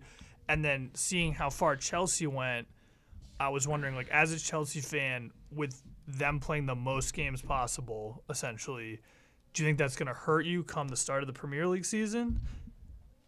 Absolutely not. Okay, because what I was No. with this being in the expanded format, a new tournament, what I was expecting is any of the English clubs who were in it, if they start off slow, that's gonna be the first thing everyone's gonna say is. Well, but I mean, it's a long season, right? And even So- with Yeah. even It doesn't. I even think with I'm gonna answer because I had a question for him. because even with Bayern Munich, with Musiala getting injured, I was like, this is going to be a flashpoint for all of Europe because of how this happened, indoor stadium, temporary Right. grass, all this. But even out Chelsea, I think, escaped a major injury, but still, if Cole Palmer isn't looking like himself this first few games, I know TalkSport, all those pundits, message boards, all that, everyone's going to be saying, It's over. Hope it was worth it to Well, win they were saying second. that about Well, Palmer in the that's- second half of the season. He wasn't really like Right. he was kind of like meh. Well, see, after- but after every Christmas. player, especially now the way the seasons are. I mean, there's no season. It's just a year-round You game just now for play. players. Yeah. The ups and downs for are Cole going to Palmer, happen. it's been like a month off compared to other teams. I think like if we're gonna use Cole Palmer as an example, like the Club World Cup is a perfect experience for him, right? Like he's coming off of a season where he started off red hot, and he came out of the second leg of the season like he wasn't performing the way that he was expected to, and that as like psychologically as a player is like heavy, right? So Right. what I've learned in my own playing experience is like when you're up against it and the weight's on you, like the best way to get out of that is to just keep playing, keep getting those reps, because it's gonna fall eventually. You just gotta hold that kind of like confidence within yourself. But if you don't have the space and the field and the time and especially like the caliber of matches, right? Like they're playing Atletico Madrid, they're playing Paris Saint-Germain, they're playing new opponents from Brazil that are holding their weight in the tournament. Like he has just gotten a whole offseason to not only sharpen the skills that he already has, but regain that confidence that you need to be successful within the Premier League, and especially as a top flight player, not just successful, not be on a successful team in the Premier League, but be one of the shining pieces of a successful team. My in the Premier question League. for Chelsea fans is: now that you're not in the Conference League, that you want a Conference League, you're in, so, but you still have a team that's not happy. You got players that want to leave. You have players that are coming in. Like Cole Palmer, is not going anywhere. But you got Nicholas Jackson because you guys keep bringing in all these players. How do you feel about the whole overall? Now that you're Champions League, like, I mean, we got Mendeke, Nicholas Jackson. I honestly think was booty cheeks. But y'all like I'm saying, y'all got to do that. Like, I feel like you're linked to other players. Robert I guess, Sanchez how do you feel had some questionable moments. Yeah, in the how do World you Cup. feel about like the whole situation now that you're in Champions League, but now you got to figure out to deal with all these personalities that the owner decided to buy, and now it's like, okay, yeah, your coach doesn't want to deal with them, so it's just like a juggle of people. We don't you don't know. None of us know who's going to start for Chelsea this week. But don't they have like besides Cole 300 people under contract right now? Or You know something what I'm like saying? that? Gaga Salina. You know what I'm saying? So that's what. I know it's bad practice to answer a question with a question, but you point out a club to me where everyone's happy, right? Like it doesn't exist in the competitive world. I mean, This is Hanging out. well, no. I don't depends know, on man. who you ask. Man. Yeah, exactly. but I'll take that further though to answer your question and the You Chelsea just specific. started That's a horrible And- mayhem. I think. I love you, Ryan, but that's a horrible answer. Wait, I think. I tried. I But think like, all right, no. So I won't deflect. Like to go back to the Chelsea, and they obviously have a track record of like it's a revolving door of top talent all the time. That's been And their business. managers. It's been their business Yeah. model And owners. It's been their business model since I've been a fan. So like, and I think like this might be a bit too blunt, but there are certain things to be said about a competitive environment where it is just that cutthroat, right? Yeah. Like it forces you, and it's uncomfortable, but success doesn't always come with comfort. So like what I've seen them adopt in their like approach to how they manage the club, like it is just that cutthroat. Like big contract doesn't matter. Like perform. Like we're not gonna hold on to the what's past. what's the big title that you want this year? I think, you know, Because a lot of people say, the Champions League is Prem, the title to go Prem, for. of course. Prem, If okay. you can get to Prem, then that's the but I the think creme that's the cream of the crop right there. But and it's been a while since we've had the Prem, and I don't know. I think Prem. If I had to answer it shortly, it'd be But Prem. I think I like your perspective on the Club World Cup, and I think if you think about you guys versus Manchester City going into that first game, would you rather be Chelsea thinking we have this trophy, we proved ourselves in this big stage, Cole Palmer's emerging, or would you rather be Manchester City? Well, we didn't get as far, we didn't win the Prem last year. Pep, it kind of seems like the era is sort of winding down. The dominance isn't happening. And I think as a person who dislikes both teams, I would probably rather be in Chelsea's shoes where your expectations are a little bit lower, your confidence is a little bit higher. And I think that every offseason you have if you finish decently, and Liverpool went through this as well, is that like Liverpool just won the Prem. So the knee-jerk reaction is let's just keep the squad intact because we got this far. What would you want to change? And generally, they've made some big changes, spent a lot of money, and I think that's what separates the ambitious clubs is that they make those bold moves. They mess with the chemistry. It doesn't always work out, but there's that idea of we can't just rest on our laurels. We need to make changes, and sometimes it falls flat, sometimes it doesn't, but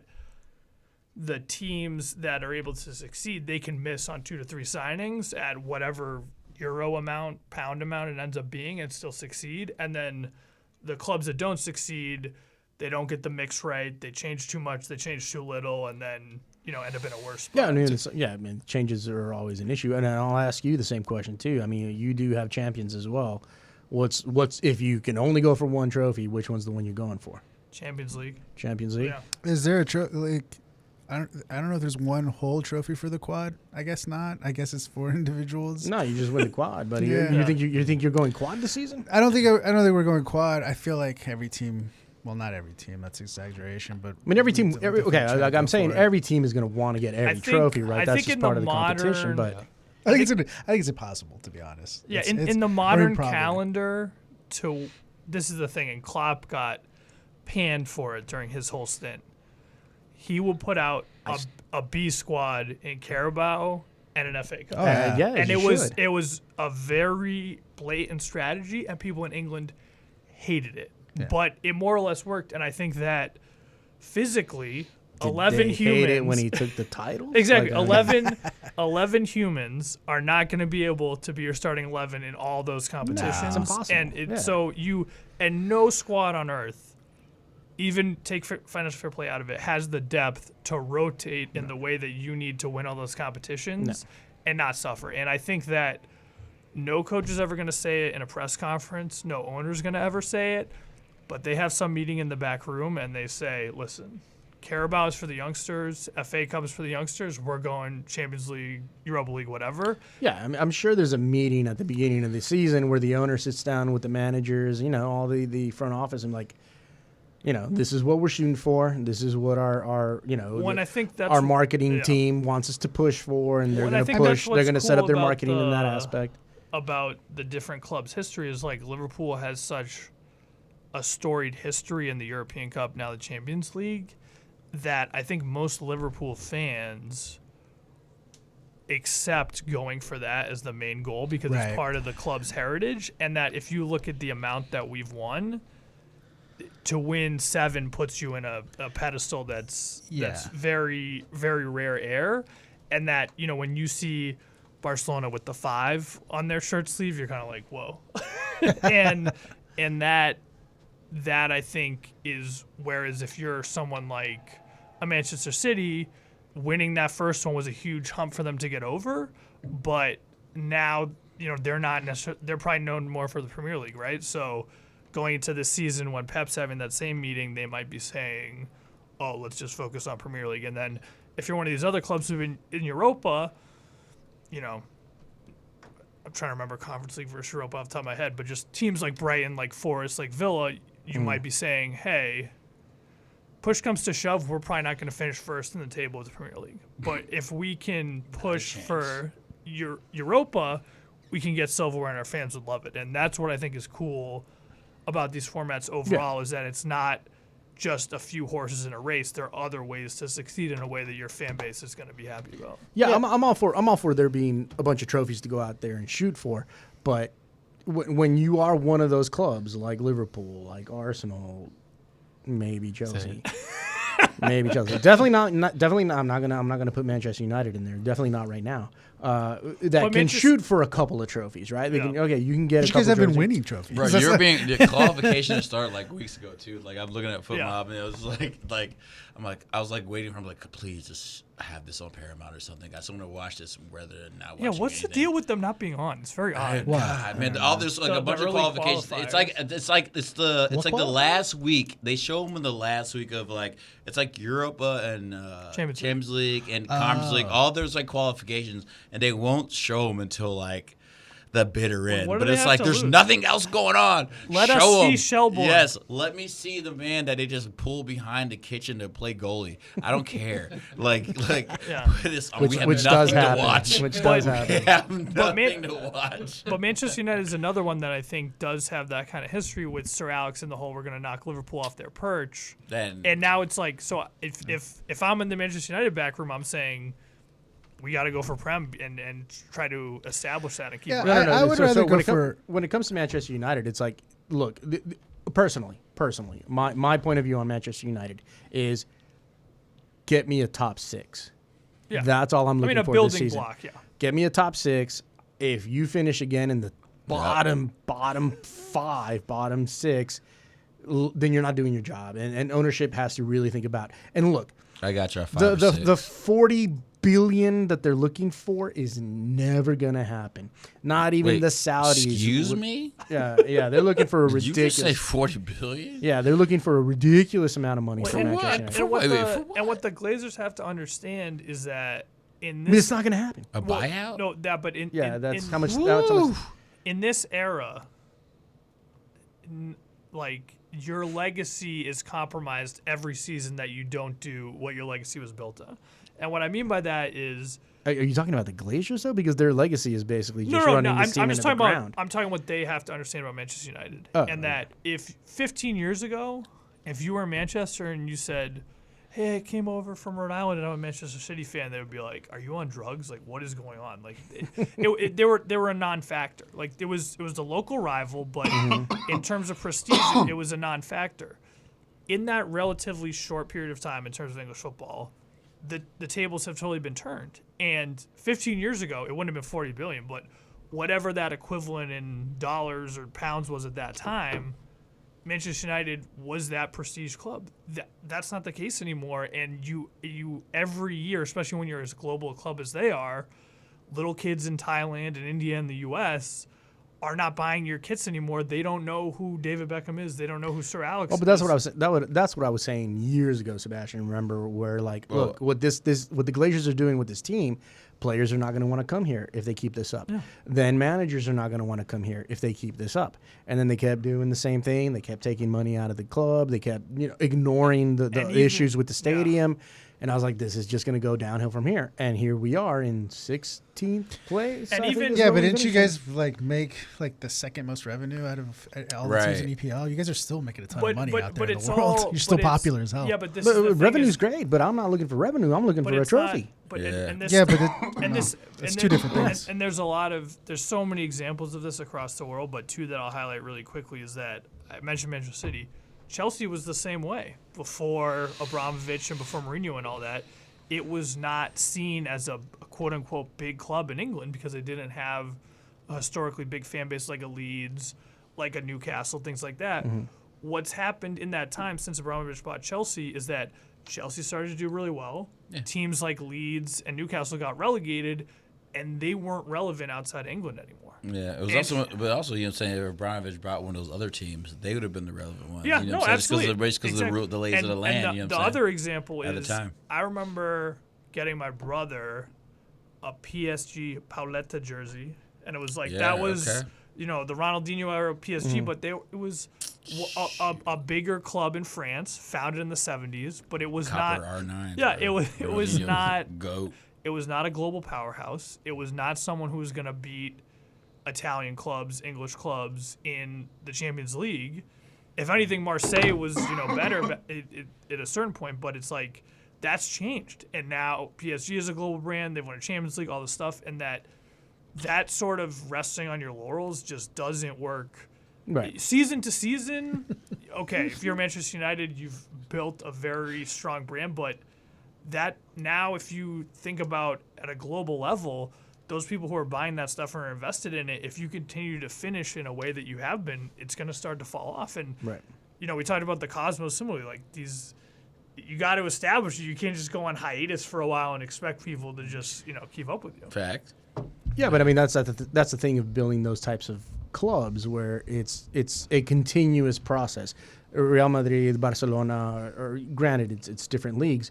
but it's just a continuous like, okay, we did horrible. This horrible for them is finishing second place this season. Then you must compete better. You must do better next time, and then you have to go out and do that. Yeah. And that's what Manchester United has done is basically like, oh no, I don't care about the trophies because I still have my chunk of change coming in every quarter. But you guys are winning trophies. What trophies? Barely. You guys are winning the FA Cup, the Carabao Cup. You were in a final last season. No, I mean It's not real like- trophies. Yeah, it's different when you look at it from like Okay. So here we go. Fair enough. They won We have the- a Chelsea they won fan the- here. Are you going to tell me that the two trophies that he won this season aren't real trophies? Yeah. What did y'all win? With the World Cup and what? I think that's about it. Conference. Oh, then no. Oh yeah, the No. Conference Cup. Yeah. So do you agree with that those aren't real trophies? I mean, look. You asked me my opinion. Slow down. No, I'm asking him now. I'm gonna take this. I'm gonna answer that question in a moment, but I want to pull it back to something that was mentioned shortly before that. Like that's the importance of remaining competitive, right? Because the second that you are not competitive, you are officially irrelevant. Like competition is relevance in the world of football, and that from a business point of view is everything, right? So you got to maintain that, and that's why I think like you see in clubs like City or Chelsea or Madrid or Barcelona that like had to really establish that sort of environment where it's like by any means we are competitive, and the way that we go about it that could be different from club to club. But by any means, we are competitive, and that's the importance of it. Club is motherfuckers trying to get they're trying to get the most money they can. But I think a part of it is a little bit of a paradox, I think, because, and this is another debate that happens that happens every season, is that Wait, hold on. We are up against it. Sorry, I do have to cut it in. We'll be right back after this break. You're listening to WLPN LP Chicago, 105.5 FM, Lumpen Radio. You're listening to Lumpen FC, and I'm going to have a talk with these gentlemen.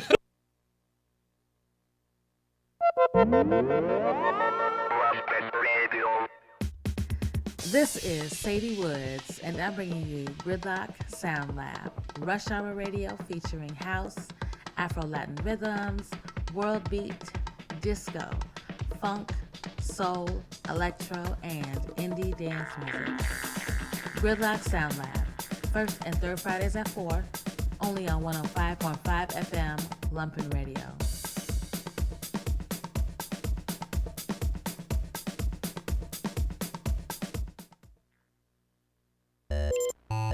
Weird Lady Music is now on Lumpen Radio every first and third and sometimes fifth Friday of the month at 7 p.m. My name is Baltazar, and I will be your host playing weird music made by ladies and music made by weird ladies across genres, geographies, and generations. Join me, citizens. Have you ever felt there was more to this world than you could understand? Join me, DJ Heaven, for Spirit Worlds. Every first and third Wednesday from 10 p.m. to 12 a.m. on Lumpen Radio. Spirit World is a showcase of sounds designed to transport you to another world. Spiritual world that we cannot see but feel. Lumpen Radio is an initiative of Public Media Institute. Public Media Institute is having its Subversion Summer Camp program from July 17th to July 27th. Subversion Summer Camp is a do-it-together series of gatherings open to the public and taking place in Bridgeport and around Chicago. For 10 days, artists, educators, activists, and workers will hold art-making workshops, public conversations, classes, and much more. Make new comrades, experience the joy of resistance, and choose your own solidarity adventure. For more information and complete schedule, visit coprosperity.org. Happy camping! Lumpen Radio is supported by the Museum of Contemporary Art Chicago. The MCA champions the new and unexpected in contemporary art and culture through its exhibitions, performances, programs, and collection. Located in the heart of downtown Chicago, the MCA boasts the award-winning MCA store, the Marisol Restaurant and Bar, a 300-seat theater, and a terraced sculpture garden with a great view of Lake Michigan. Every Tuesday, the MCA is open until 9 p.m. and is free for Illinois residents. The MCA also offers free admission for anyone 18 and under all year long. For more information, visit mcachicago.org. They know how I feel. You're listening to WLPN LP Chicago 105.5 FM Lumpen Radio. You are listening to Lumpen FC. We have a few, about 20 more minutes or so, 25 minutes, well, 20 minutes if there's someone coming in to record after us. So we do want to get to. Now we were having the conversation. Go ahead and finish up. Nate, what you were saying. I was just saying that I think it's a bit of a paradox, which is, and this is a debate that happens every season: is it better, like Chelsea did before, if you finish outside any kind of European qualification? Now you can quote unquote focus on the league, don't have to play midweek, rah rah rah. And I think historically that has been a benefit. I think it helped Chelsea. I think it helped Liverpool many seasons ago to kind of reset, not have that going on. Mm-hmm. The paradox piece of it is that if you enter a competition, I don't think that it can be a negative to win it. And I'm talking about actual competitions, not some kind of friendly tournament, Audi Cup type of stuff. But Chelsea qualified for the Conference League. As such, they had to play Conference League teams. They won it, credit to them. What else could they do, especially with the new format where you don't get bumped up a league or down a league? And I don't think that's anything to sneeze at. I think once UEFA introduced the Conference League, I understand why they did it, to try to expand it to all these places, but I don't think it really worked in that it really devalued the Europa League, and you still have very weak teams in the new Champions League format. So I don't think they did it in the best way, but you saw, and it happened when Barcelona won the Europa League as well, is you kind of saw them just playing teams where it was just such a mismatch, almost World Cup style. So it's I don't take anything away from Chelsea winning it, because what are they supposed to do, boycott? When Barca took Europa, they were still allowing Champions League, those that exited, they were exited from Champions League. But I know. Right, so okay. I just know by Barcelona's lofty standards, they didn't see that as something up, to their standards. And even now Chelsea's won the treble of Conference League, Europa League, and Champions League. They're the only club in the world to win every trophy. But it's more of if that's what you're qualifying for, how can you take away that they won the competition that they were entered? And I think that I wish there was a little bit more of what happened in the past. If you look at when Wigan won the FA Cup, that was kind of the last true surprise. I think they got relegated that season, if I recall correctly. Yeah. But I do wish there was a little bit more of that. And Crystal Palace making the FA Cup final maybe is a bit. Wrexham making the final. Right. Wrexham made the final FA Cup a few years ago, right? No. I thought Wrexham made the final. I was did Ryan Reynolds splice in some fiction? I could have sworn they were one. Nah, Wigan's just close. Not to the FA Cup, but I think is it the Carabao? They got promoted. No, dude, they haven't been in a final in forever. I think they I believe it was Carabao. They went a few rounds in. I think that's what you're thinking of. But in any case, my point is that if you're in a European competition, what you got to try to win it, and that was where they qualified. They took a step. Now they're in a different competition. They can try to win that. I mean, Chelsea was there. Everyone was they're supposed to win the Conference League. That's why it doesn't feel like it. Yeah, that's the thing. But if you guys got knocked out by a Cypriot side, I would be here talking a lot. So exactly. But it's we're totally off topic at this point. But True. Okay, then. With all the trophies that are out there now that they're throwing at us, because they're all money grabs, a lot of them are just money grabs, then which ones are the ones that actually count? So which ones are the ones that you can look at not only as a fan but as an athlete, as an owner, and say, it seems like none of them and all of them. Yeah, it seems like right now, if you're not an EPL team, the Champions League is the only one that's up for grabs, because EPL should win Conference League and Europa League because they're the best leagues in the world compared to everything else. That's where I feel like the Champions League is always going to be the one, because any EPL team should win the Conference League. And they should do in the Europa League, because they're the better teams. You know what I'm saying? They're the better teams. And if it comes to the Champions League, it's literally going to be either top 4 EPL team or it's also pretty insane how much EPL, how many chances they get. What is it, eight? Because they're the best league in the world. And they're still trying to. It's not crazy. They're the best league in the world. It just makes sense. And they're trying to disqualify Crystal Palace. But what I just want to say, because I've always thought it was interesting, is that the way different cultures approach weighing trophies is different. So in South America, they take trophies that would not be taken seriously by European teams very seriously, such as like one-off tournaments that were held in Japan with 4 to 6 teams. They'll count that, and even like I see the star on James Flamengo jersey. This like the way stars are weighted on people's jerseys is different, and I think that goes back to my point about if you're entering a competition, you should try to win it. And the truth is, you're right that not every competition is weighted the same, but it's also if you're thinking about the history of football, and you think about some of the titles whoever won back in the day, or even more recent history when Nottingham Forest won the Champions League. Then the European Cup, like the game has evolved so much, and even going back to when club teams were de facto national teams, like Pele and Santos, it was only Brazilians. Yeah, I mean, it's all about how you're going to look. You can take wins anyway. Look, wasn't there even a discussion about like someone from USSF saying that the men's jersey should have the stars on it, or Nike? That's Nike had quite put a the stars. take. Yeah, Nike had put the stars on there. This is what happened is that they put as a proud member of the Ross Soccer Swag Mafia Facebook group. Not the Rob Mafia. Yeah, it's a great group. But someone at Nike accidentally put the women's stars on the men's jerseys, and they all ended up at Ross. Yeah. No, they as really, a collector's item, huh? And people were posting them, and I was like, I couldn't do this. This is weird. But I think that it's like it. I'm sure those jerseys are worth a lot of money. Yeah, not at Ross. they were very much on discount. But even like we have the same debate. 3 of them. Yeah, 3 of them. we have the same debate in the U.S. right now. So like Open Cup, Leagues Cup, CONCACAF Champions League, MLS League MX, like the rules always change. And I'll just 7 trophies. I'll between just them use right a Fire example. Last year we weren't in the Open Cup. Fire 2 was, which is our academy. This year we are in the Open Cup. We've been knocked out, but we were in the true Open Cup. But not all MLS teams were.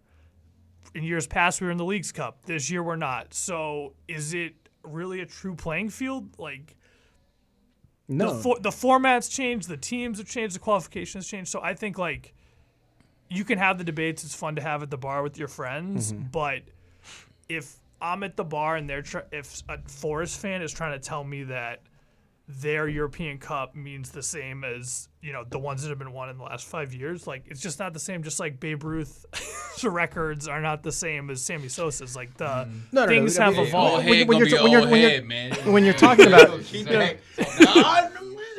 Bob Cousy could have dunked over LeBron James. when you're talking about Kobe, LeBron. when you're talking about different eras, that's a whole different conversation. What we're talking about is right now, what are we going to weigh heavy? So, like, if let's say just talking, Chelsea wins EPL this season, and Atletico Madrid takes La Liga. Could happen. I'm going to say, hey, okay, both those teams are evenly. You guys won your league. Period. You're the top of your league. Done. And that's the goal every season, right? To be the best in your league. Now, I yet to see a team wake up one day, or any manager wake up one day and say, "Hey, you know what?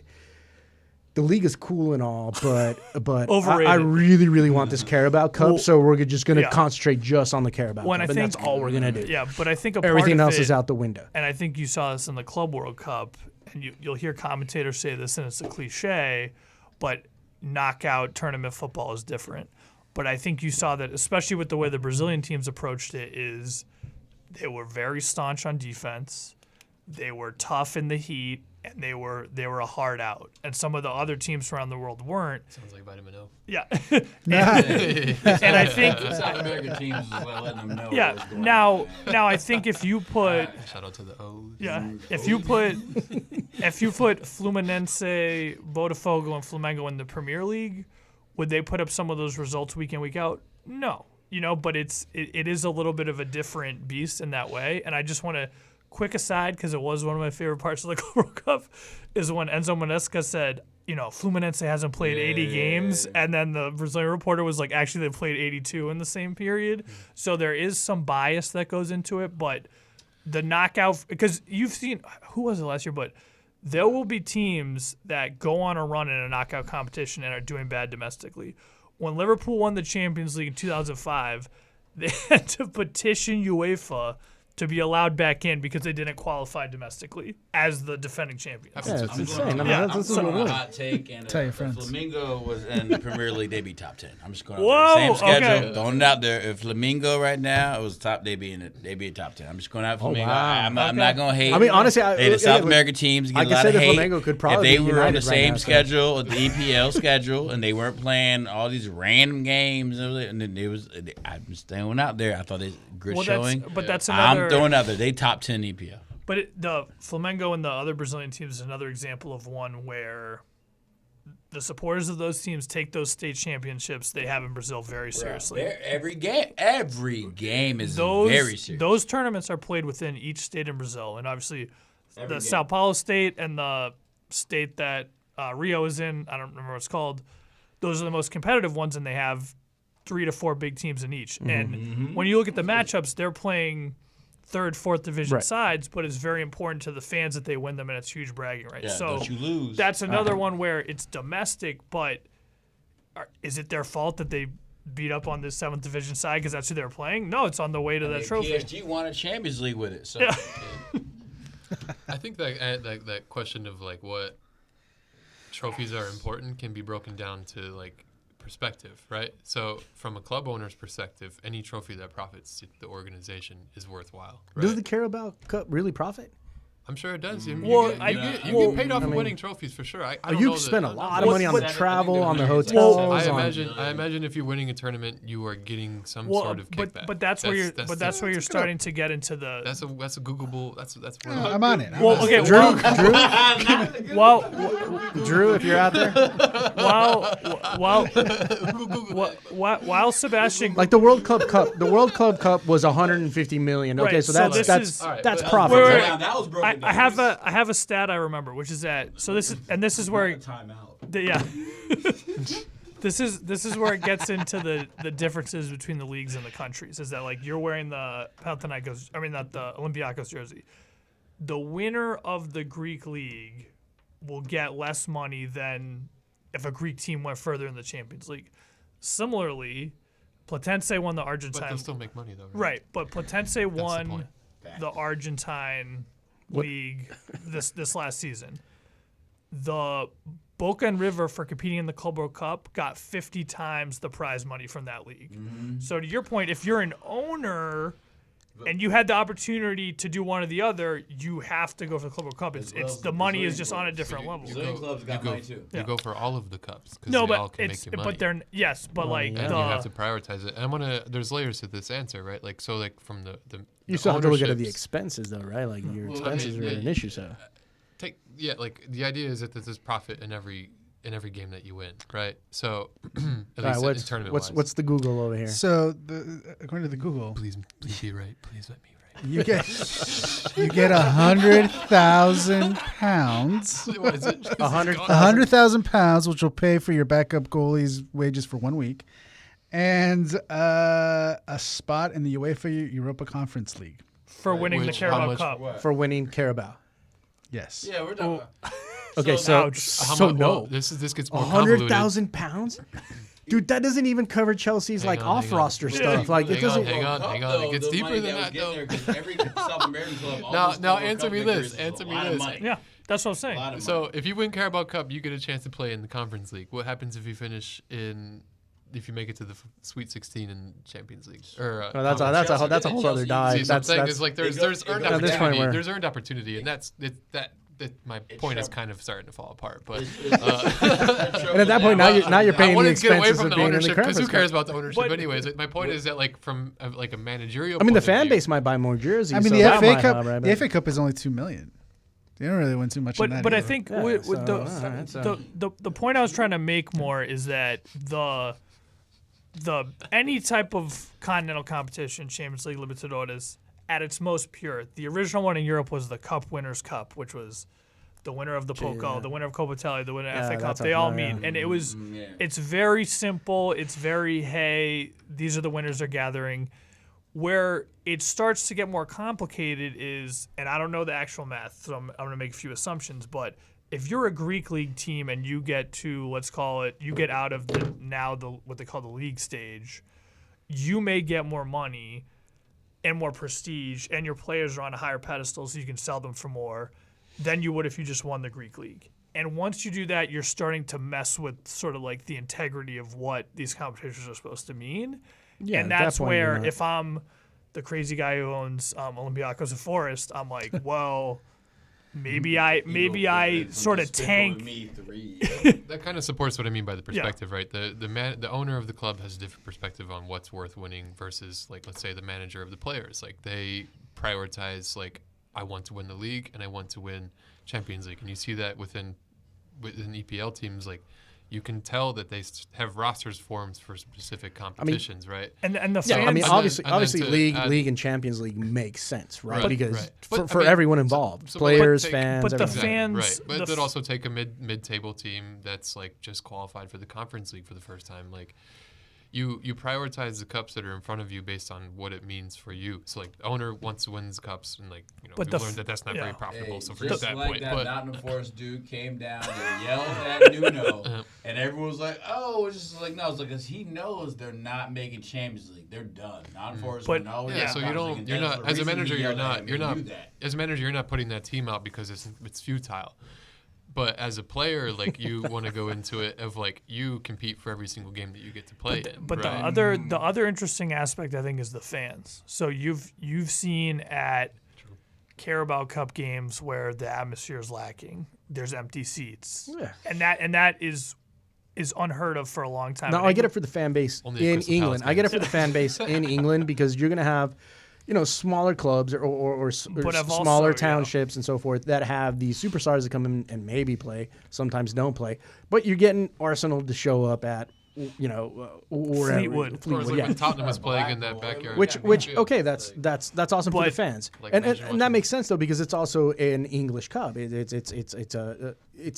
a cup where It's a they can community. showcase their But talent. I think a part of it is But- the role the fans play. Like I was talking about the Brazilian State Championships, is that their presence, the atmosphere they bring, what they're doing off the field puts that pressure in a way that a competition like the Carabao Cup has the opposite. It has less pressure, less fans, less atmosphere, and that's where you can start to counteract what the owner may think. And I think about the Greek fans are top of mind, not just because of your jersey, but just because I saw a bunch of AEK Athens fan videos earlier, is that if the owner or the manager is putting out a weaker lineup for the league and the fans are demonstrating or angry, the media is against it because it's going against their values or what they see as important, that's going to shift it to not just being about that dollars and cents. But that element is very present. All right, For so me, we're if I go over there and I'm like, it's like more dollars and cents for me. If I go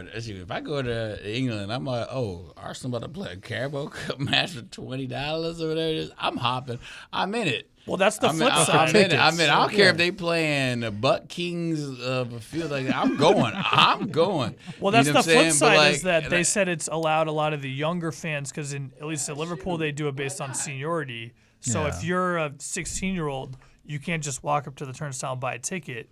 But at Carabao, a lot of people don't come, give away their tickets, so then it becomes an opportunity. But that still hasn't necessarily led to the same atmosphere, the same pressure that I feel in the for me, Champions League. let's say it's in because I would, if you're a follower of your teams, like I said, Max Dowman. I was like, I watched him the other day when he played. I was like, yeah, I'd pay $20 whatever bucks to go watch this 17-year-old cook up. Like I feel like the Carabao Cup for bigger teams also is just like, it's a good chance for people that can't afford the big money tickets to go watch their team that they actually love and support. Cup is the same way here. And like, you know what I'm saying? But like of a cup, it is, but same time we talking about different levels, and who knows what's going on we're talking in the backgrounds of the cups of. All right, so we're up against it, guys. We're up against it, and we talk none of the topics that we were going to cover tonight. Other than what we were talking about MLS. Fine, then since we're up against it, it's just quick answers because we're going to have to cut out here soon. Arsenal, What's up? What trophy you going for this year? All of them. Let's All go. of them? What are you talking Chelsea, about? Chelsea. Okay, that's not going to happen. Chelsea, Yeah, which one's you going for? League title would be cool. League title? Champions League. Champions. Oh, champions. Yeah, Liverpool. I like the league obviously, but yeah, I want champions. It just hits different, especially for Liverpool. Right. Yeah. Are we at 9:55? Yeah. I think. I don't know. I don't know if there's someone here coming up after us. Personally, Manchester United. Look, top six. Top six. Do something. Top six. Give me a top Carabao six. Cup. After all that. No, I won't accept the Carabao Cup. You can have that. Like top six. Give me a top six. Be a $2,000. solid top six. Like have the points and be clear of top. That's crazy. Not a sweating top six. I got you. Yeah, got it. I mean, because I don't know. I feel like honestly, out of all the teams that are making moves, they're the top 4 teams. I mean, Real's talking about grabbing Rodgers still. It's still young. Tottenham's not doing anything. You guys are making more moves. Tottenham's bad. Tottenham's in another tournament. Bad, dude. They're so bad. Tottenham's in Champions They're going to League. lose their best goal Tottenham's scorer in the big too. tournament. And Tottenham's in Champions League. LAFC might swoop in for Son too. Yeah, no, it's like it's y'all compare it.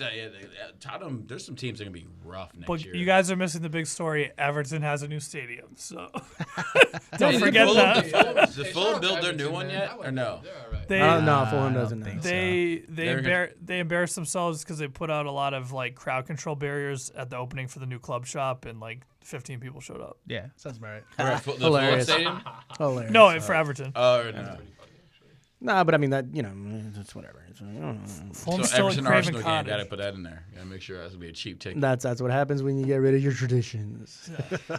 And you move to a big metal thing. Is by there the anything docks. y'all would like to say? I know Yeah, you we're guys gonna make were- the playoffs. Fire making playoffs. Let's go. Fire making this one. I don't care. That's Tell you not the truth. good. Everyone just said Well, this. the three game losing streak or 3-game winless streak, draw on the road, beating a really bad Montreal team, very not convincing. I don't think they've the question marks Ooh, that you have said we cooked. Yeah, the question That's what it sounds like. The question marks that have come up throughout the season, Bamba's finishing, some of the defensive people like Sam defense Rogers. is so inconsistent. And there hasn't been inconsistent. an improvement, and there hasn't been any new players. So it's kind of like, So what miracle are we looking for? Well, here? it seems like we're looking for Patrick Berg. Is this guy the person we need?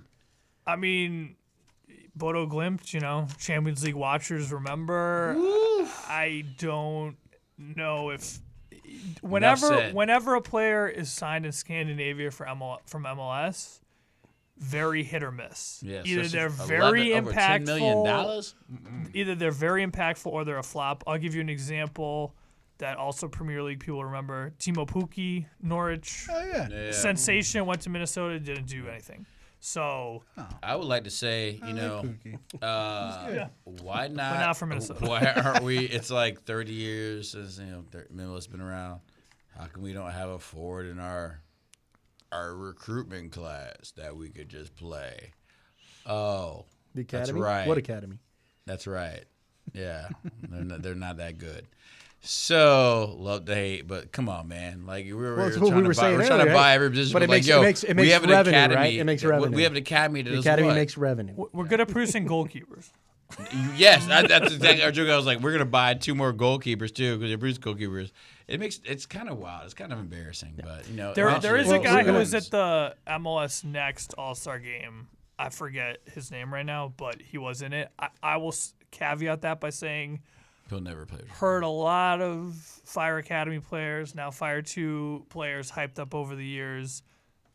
And a lot of them have not worked out, so I'm very skeptical about anyone. All right. But, All right, guys. Well, then I guess that's kind of the position that we're going to be in. You are listening to WLPN Chicago Sports. 105.5 We all crying. FM Lumpen Radio. We all crying here. You've been listening to Lumpen FC. Thank you so much for tuning in. You all have a very good night.